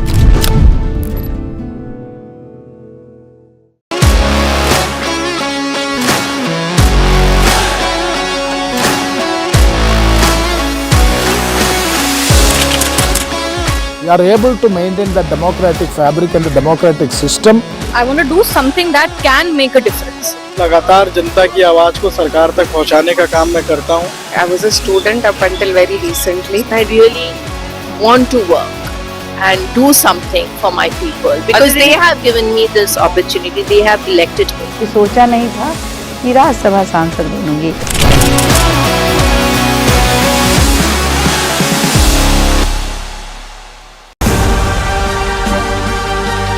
NDTV Indian of the Year 2024. NDTV network की तरफ से मैं आप सब लोगों का बहुत स्वागत करना चाहता हूं।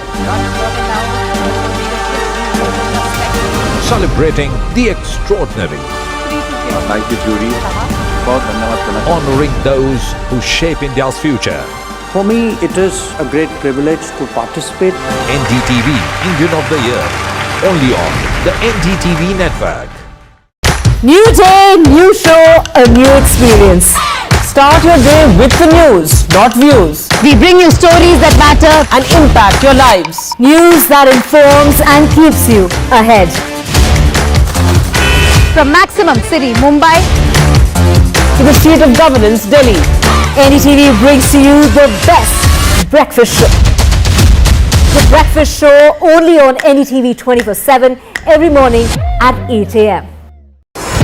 NDTV proudly upholds its legacy of trust and credibility. According to the prestigious Reuters Institute's Digital News Report 2024, NDTV is the top-most news platform in the country.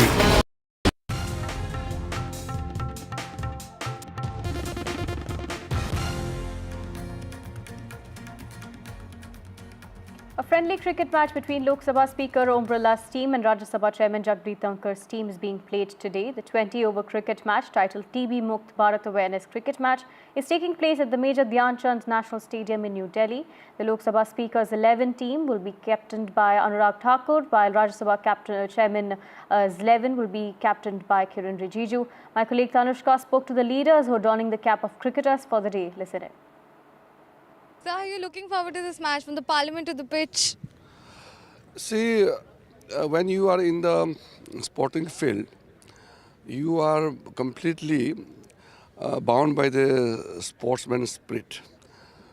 Being a sports person, you learn a lot, positive thing. Whether you win or you lose, you play in the field. So with that spirit, we are here, the Rajya Sabha, Lok Sabha team, with a big purpose, TV Mukt Bharat. TV Mukt Bharat means a slogan which Prime Minister has given, and we need to achieve that. And to promote that, we need to create certain events, certain programs, and promotion of any kind of event through cricket, I think gives a wider kind of attraction, because cricket is very popular in India.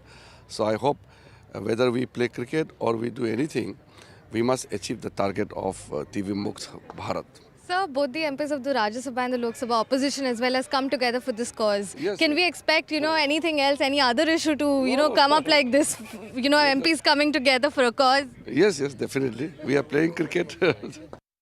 How excited are you, from the parliament to the pitch, both the MPs of the Rajya Sabha, Lok Sabha coming together for an issue here? No, it's a very exciting match, and I think it's a great initiative where members of parliament cutting across party lines have come to this cricket field to play a match for a cause. The cause is about the awareness of, the disease called the tuberculosis.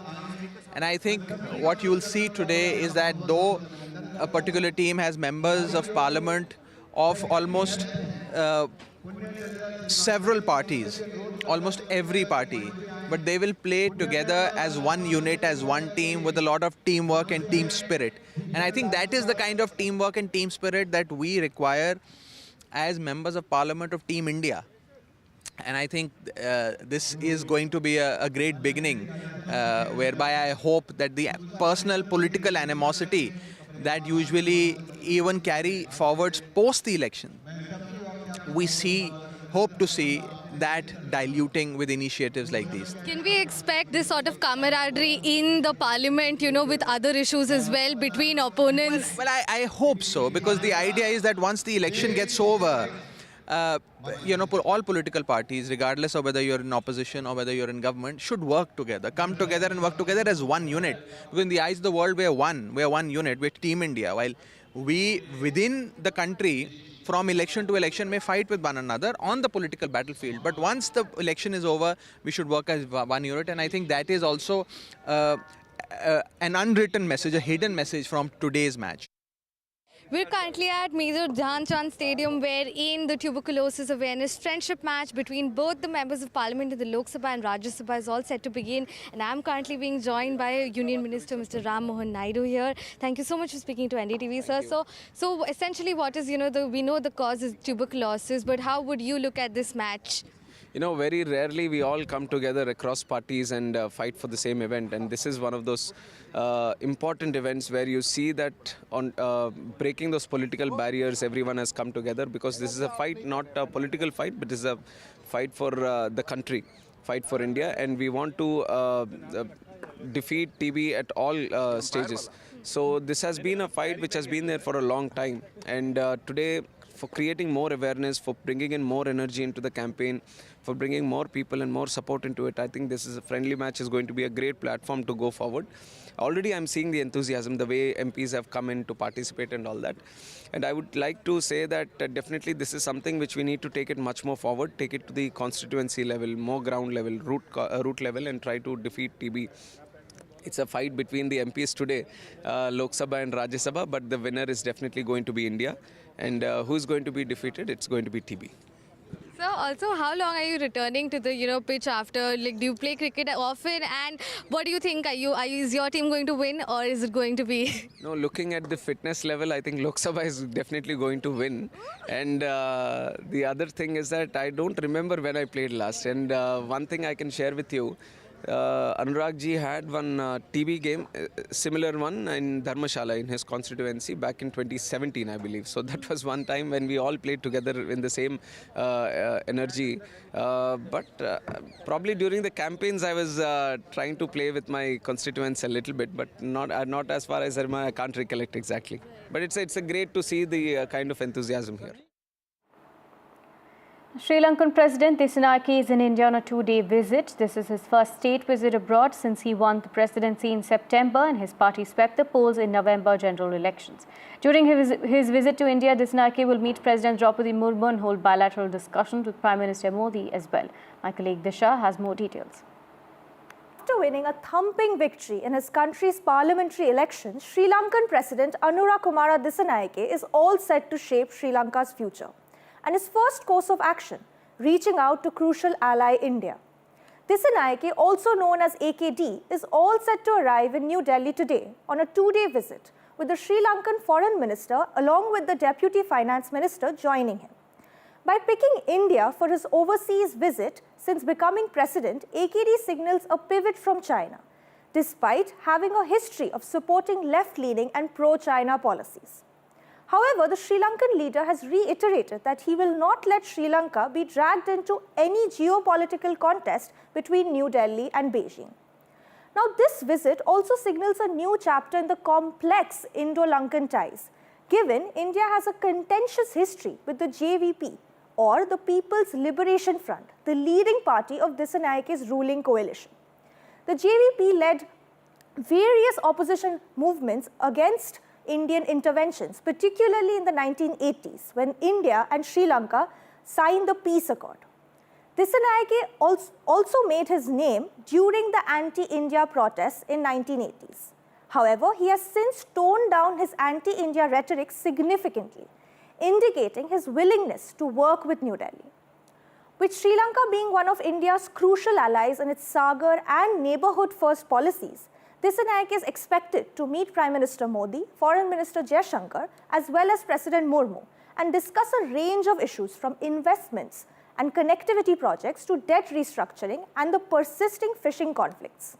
It will be interesting to see how New Delhi welcomes and engages with Sri Lanka's new head of state, and how this visit shapes the new chapter in Indo-Lankan ties.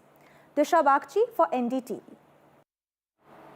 Proud moment for NDTV as NDTV network has bagged 38 awards at the News Television Awards. Battleground with Sanjay Pugalia won 2 awards, including Best Televised Live Initiative by a News Channel.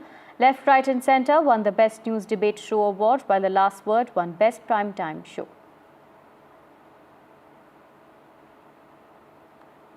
We'll continue tracking these stories for you. For now, a short break.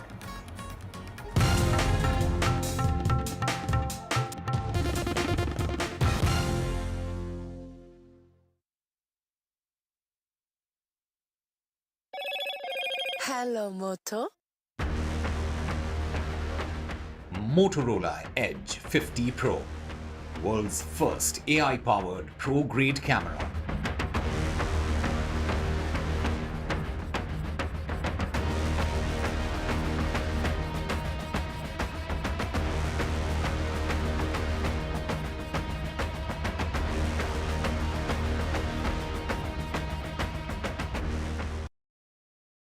In today's interconnected world, India's voice is more crucial than ever.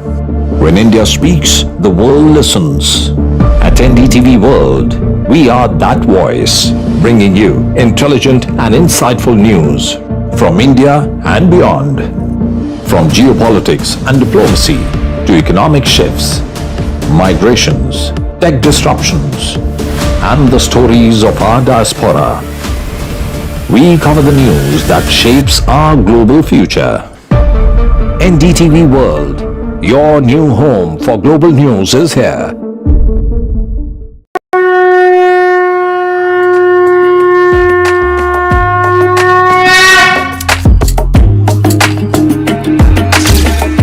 Mahakumbh, a festival of faith.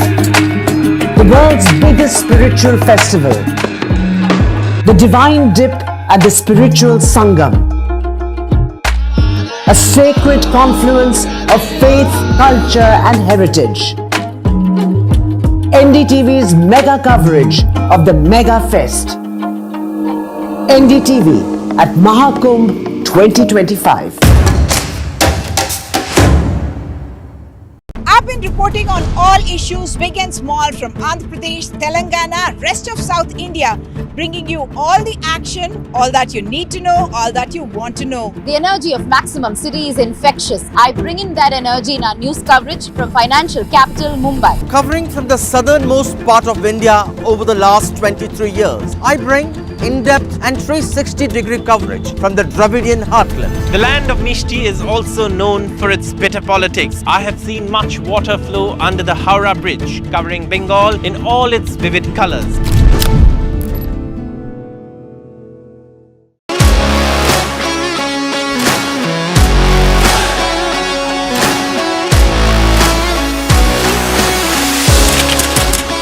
We are able to maintain the democratic fabric and the democratic system. I want to do something that can make a difference. लगातार जनता की आवाज को सरकार तक पहुंचाने का काम मैं करता हूं. I was a student up until very recently. I really want to work and do something for my people because they have given me this opportunity. They have elected me. सोचा नहीं था कि राज्यसभा सांसद बनूंगी.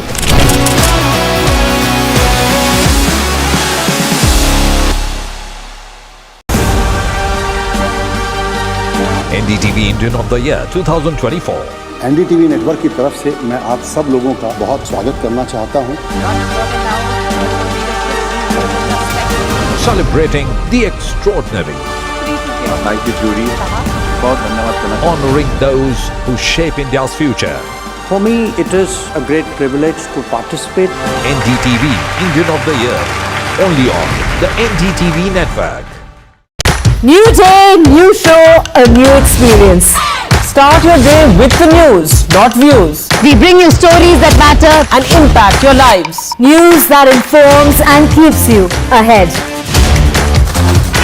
From Maximum City, Mumbai, To the seat of governance, Delhi, NDTV brings to you the best breakfast show. The breakfast show only on NDTV 24/7 every morning at 8 a.m. Ladies and gentlemen, my guest today is a man of eminent scholarship, but if I stay there, if I stop there, that would be only half of his introduction. He is a prolific author. He is somebody who has captivated through his not only his observations, words, writings, India's economic journey transformation, but has also encapsulated it in so many places. In his current role, he happens to hold a very, very critical job. As the chairperson of the 16th Finance Commission, Mr. Arvind Panagreha will decide how the finances are distributed between the states and the government of India. However, I am not meeting Mr. Arvind Panagreha today for that purpose. I am meeting him for his latest book, and he has written a book on the first Prime Minister of India as a man of his scholarship must. The Nehru Development Model. Mr. Panagreha, welcome to NDTV. My pleasure to be with you. Mr. Panagreha, let me ask you a question. I tried to read this book, and let me confess that I could not finish it because of... It's a thick book. It's a thick book, and for the paucity of time, I received it during a working week, so probably it would had it been a weekend, I would have finished it. Yes. But you have given reasons why you have written it. You have written about the unfortunate death of your brother during the COVID years, and then how you were writing an article, and then it transformed into a book. But what's the provocation, Mr. Panagriha, at this stage to write a book on Mr. Nehru's development model? What's the idea? No real provocation really, but what I think, not quite sure whether it's a prospective explanation, retrospective, but to be sure, while a lot has been written on post-independence history of India on the political side, on the economic side, hardly anything. Particularly, if one takes the contemporary period, meaning last 20-30 years, lot on the post-independence history, political history that is, but hardly anything on the economic history. Now, while this period, Nehru era, was unfolding, a lot of writings were happening at that time, but we also need to, sometimes go back and look at the events from today's vantage point. And that really, if you will, is the provocation. And ultimately, of course, we also want to learn from the past. So that is the effort. Both, we try to learn from the past, but we also try to explain the present in the context of what happened in the past.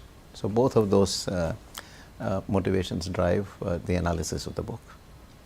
And it's interesting that you talk about political writings on Mr. Nehru and Mr. Nehru's governance, even during the contemporary times, because you have written in your book, Mr. Panagriha, that Pandit Nehru embarked on two projects simultaneously when India became independent. One was a political project and another was a financial or economic project. You say that he succeeded so stupendously in the political project that even when his daughter, these are your words, even when his daughter tried to tinker with those institutions, she flirted, as you say. When she flirted briefly, she had to revert to the original and very, very brief flirtation, disastrous as it is, she reverted to it. How is it, Mr. Panagriha, that the analysis of your book, or the sum and summation of your book, while Pandit Nehru succeeds on one side stupendously, on the other side it appears that he fails miserably? Yes. Well, I think, his, as the book explains, his original instincts were absolutely right. What he wanted to achieve for India is something that we still try to achieve for India, namely the eradication of poverty and making India prosperous. So his instincts were in this sense quite right, that the whole purpose, in fact he even wrote in somewhere, maybe in the Discovery of India, that or even before that, maybe in the autobiography or somewhere, I quote that that yes, Discovery of India, you quoted. That ultimately the purpose of independence is also to eradicate the appalling poverty of India. So he also recognized very rightly actually that this could not be done without industrialization and growth, because in his own words, he said that the incomes were so low, existing wealth was so little, that redistribution simply, there was simply not enough wealth to redistribute. There was only poverty to redistribute. And so therefore, he saw industrialization and growth as the instrument of eradicating poverty. So on those counts, he was correct. But now, how to stimulate growth, and the model that he ended up picking turned out to be the wrong one. And so the kind of growth that was required, again, going back to his own ambition, he wrote that, look, we recognized when we had held these discussions that to eradicate poverty completely in a matter of about 10 years or a decade, we will need 600% increase or six-fold increase in income. But that was too ambitious, so we set a goal of 300% or threefold increase in income. So again, very correct analysis up to that point, but then when it came to what path to choose, this is where his own kind of inclinations towards heavy industry, towards socialism, that kind of came in the way, as we later learned. Before I come back to the socialism part on which you describe Pandit Nehru's journey from Fabian to radical, I'll come to that. But essentially what you are saying is that his diagnosis was right, but the medicine that he chose turned out to be incorrect. You can put it that way, yes. And there was caution. You said that while bulk of the economists were agreeing to what Pandit Nehru was saying, even the industrialists, corporates, etc., were agreeing to his philosophy of a mixed economy, private corporates, etc., etc. In the form of Mr. Milton, Milton Friedman, yes. Milton Friedman, you have mentioned Mr. Milton Friedman. There was a caution, and you say that that caution were to be proved absolutely correct, 100%. In the years to come. But you also write in your book, Mr. Panagriha, that because Mr. Milton was traveling at the instance of the American government, the United States government, there was no chance of him succeeding. Those are your words. Right. So what I also say is that, so this note, 4,000 word note that Milton Friedman wrote while spending a few weeks in New Delhi,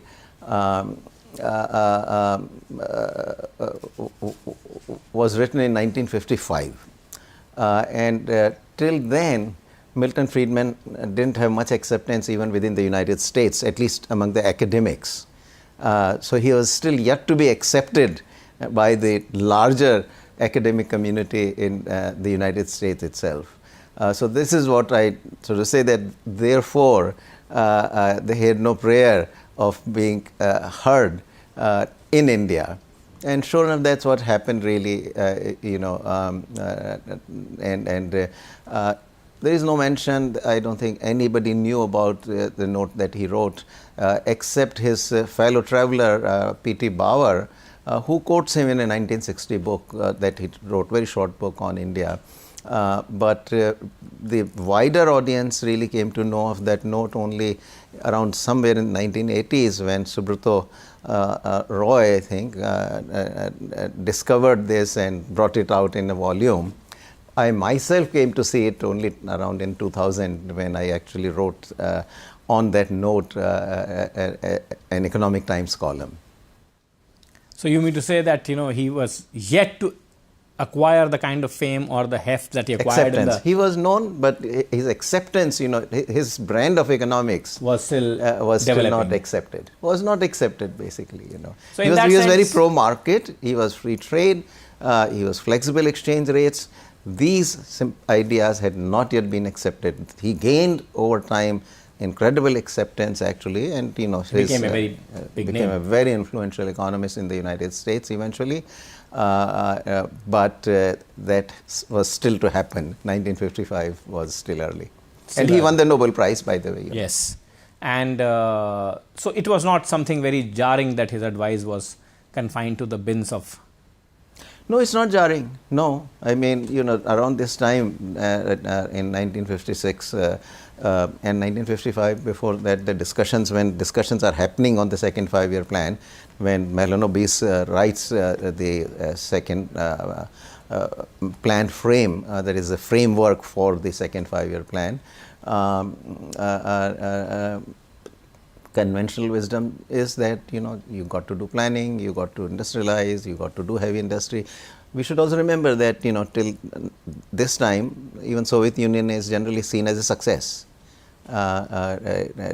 So in this sense, there is a lot of acceptance, of course. Our own academics, in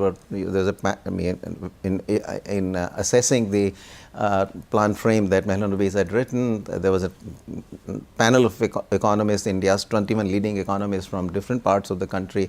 Prime Minister assembled. Came in. He assembled that Prime panel Minister assembled, because he believed in consultation and all. So he assembles that whole team, and they all look at it, and if anything, actually they want more control than what was in the Mahalanobis paper plan frame. Yeah.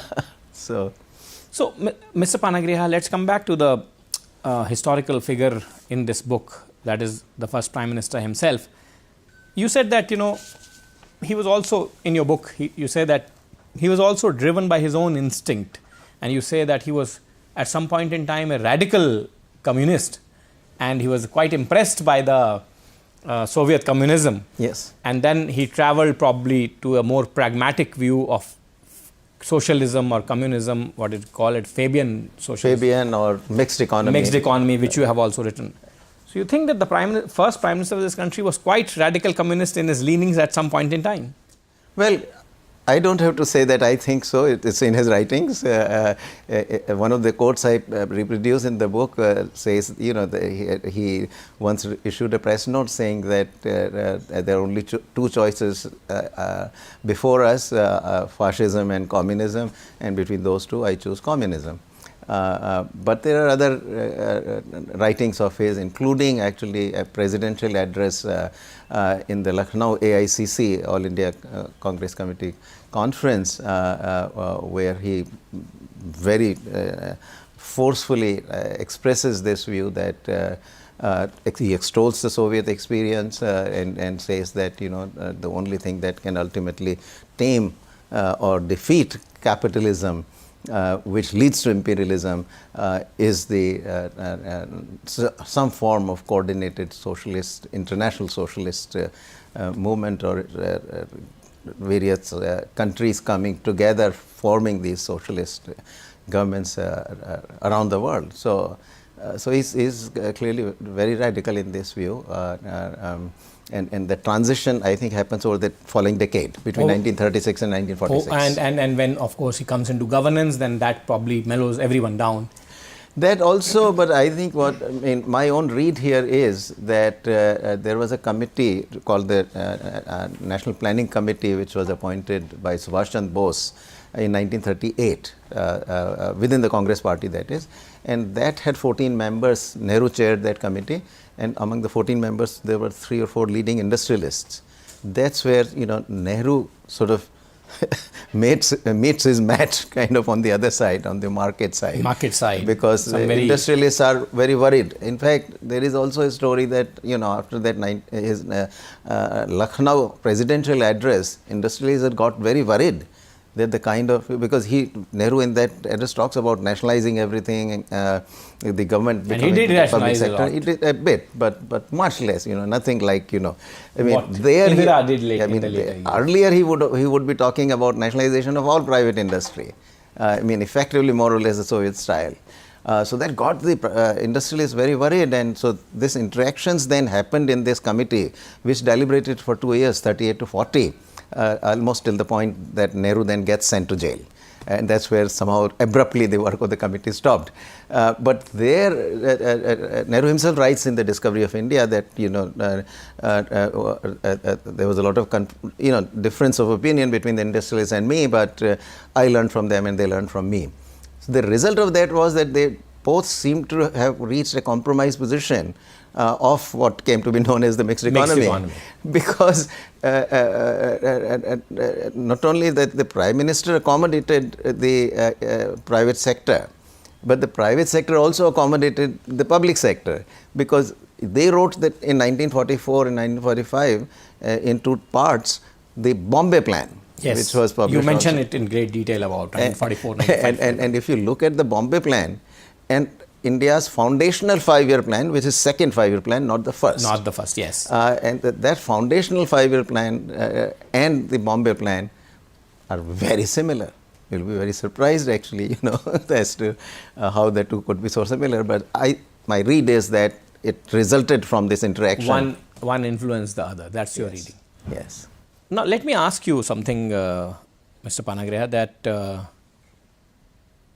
wealth redistribution and socialism, these are ideas that are still, and you have mentioned about it, that, you know, how Nehru's own philosophy, thought, work plan has had lasting impact for decades on this country's intelligentsia, academia, market economists, everyone, including bureaucrats. Yes, you have written it in detail. Even businessmen in detail.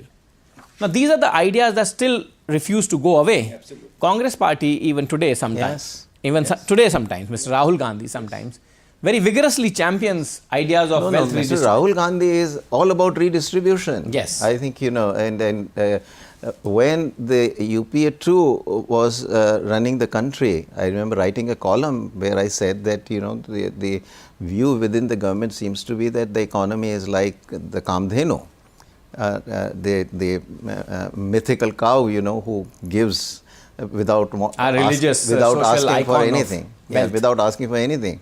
But the economy is not Kamdhenu. You got to nurture the economy for it to keep giving you. So that is really, you know, this is where the redistribution, I mean, because a lot of the reforms had happened under Narasimha Rao and Atal Bihari Vajpayee. For Narasimha Rao, you have quite a praise in this book. Yes. You know, that despite Rajiv years and Rajiv, who could have done all of that, you say that, you know, in 87, 88, you write, he comes back to status quo, almost status quo ante, and says it does, in your words, business as usual. Yes. But let me also ask you about this wealth redistribution and the corporate sector and all. We see Mr. Panagriha from the principal opposition party today, you know, some sort of an obsessive targeting of certain business groups or wealth redistribution ideas, or in what would be seen in modern day era as radical socialism, talk of radical socialism. Do you think the Indian economy has the capacity to take these kind of shocks? Well, see, okay, so to make it concrete, let's say, and there are also some economists actually, right, who advocate, for example, some sort of state duty, right, you know, that upon death. In the Americas also it is inheritance tax and things like that. Yeah, and a big one, you know, and the UK has very, very large. Yes, now they have a new one. I mean, you know, so this is all driven by the instinct that, you know, we want to put an end to the billionaires.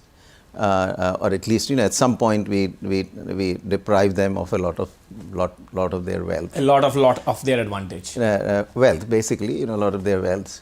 But you see, you have to think a little harder, because where are those billions sitting? They are not spending that money. You know, occasionally you might say that, you know, we had this $1 billion or whatever wedding by Mr. Mukesh Ambani's younger son. But by and large, this wealth is not being used for ostentatious consumption. It is being invested. So, and most of it is sitting in investments. It's sitting in investment. Now, think about it, that if you were to tax it away, give it to the government, what do you think will happen to the investment? In the end, will the government be able to generate the kind of return that private investors and our leading actually entrepreneurs are able to generate on their wealth? I mean, in the end, you see, it may seem offensive that somebody has such kind of wealth and all, but think a bit harder. You need to continue to accumulate wealth, generate wealth. And who is going to generate wealth better than the entrepreneurs who actually created that wealth in the first place? So it's, to me, much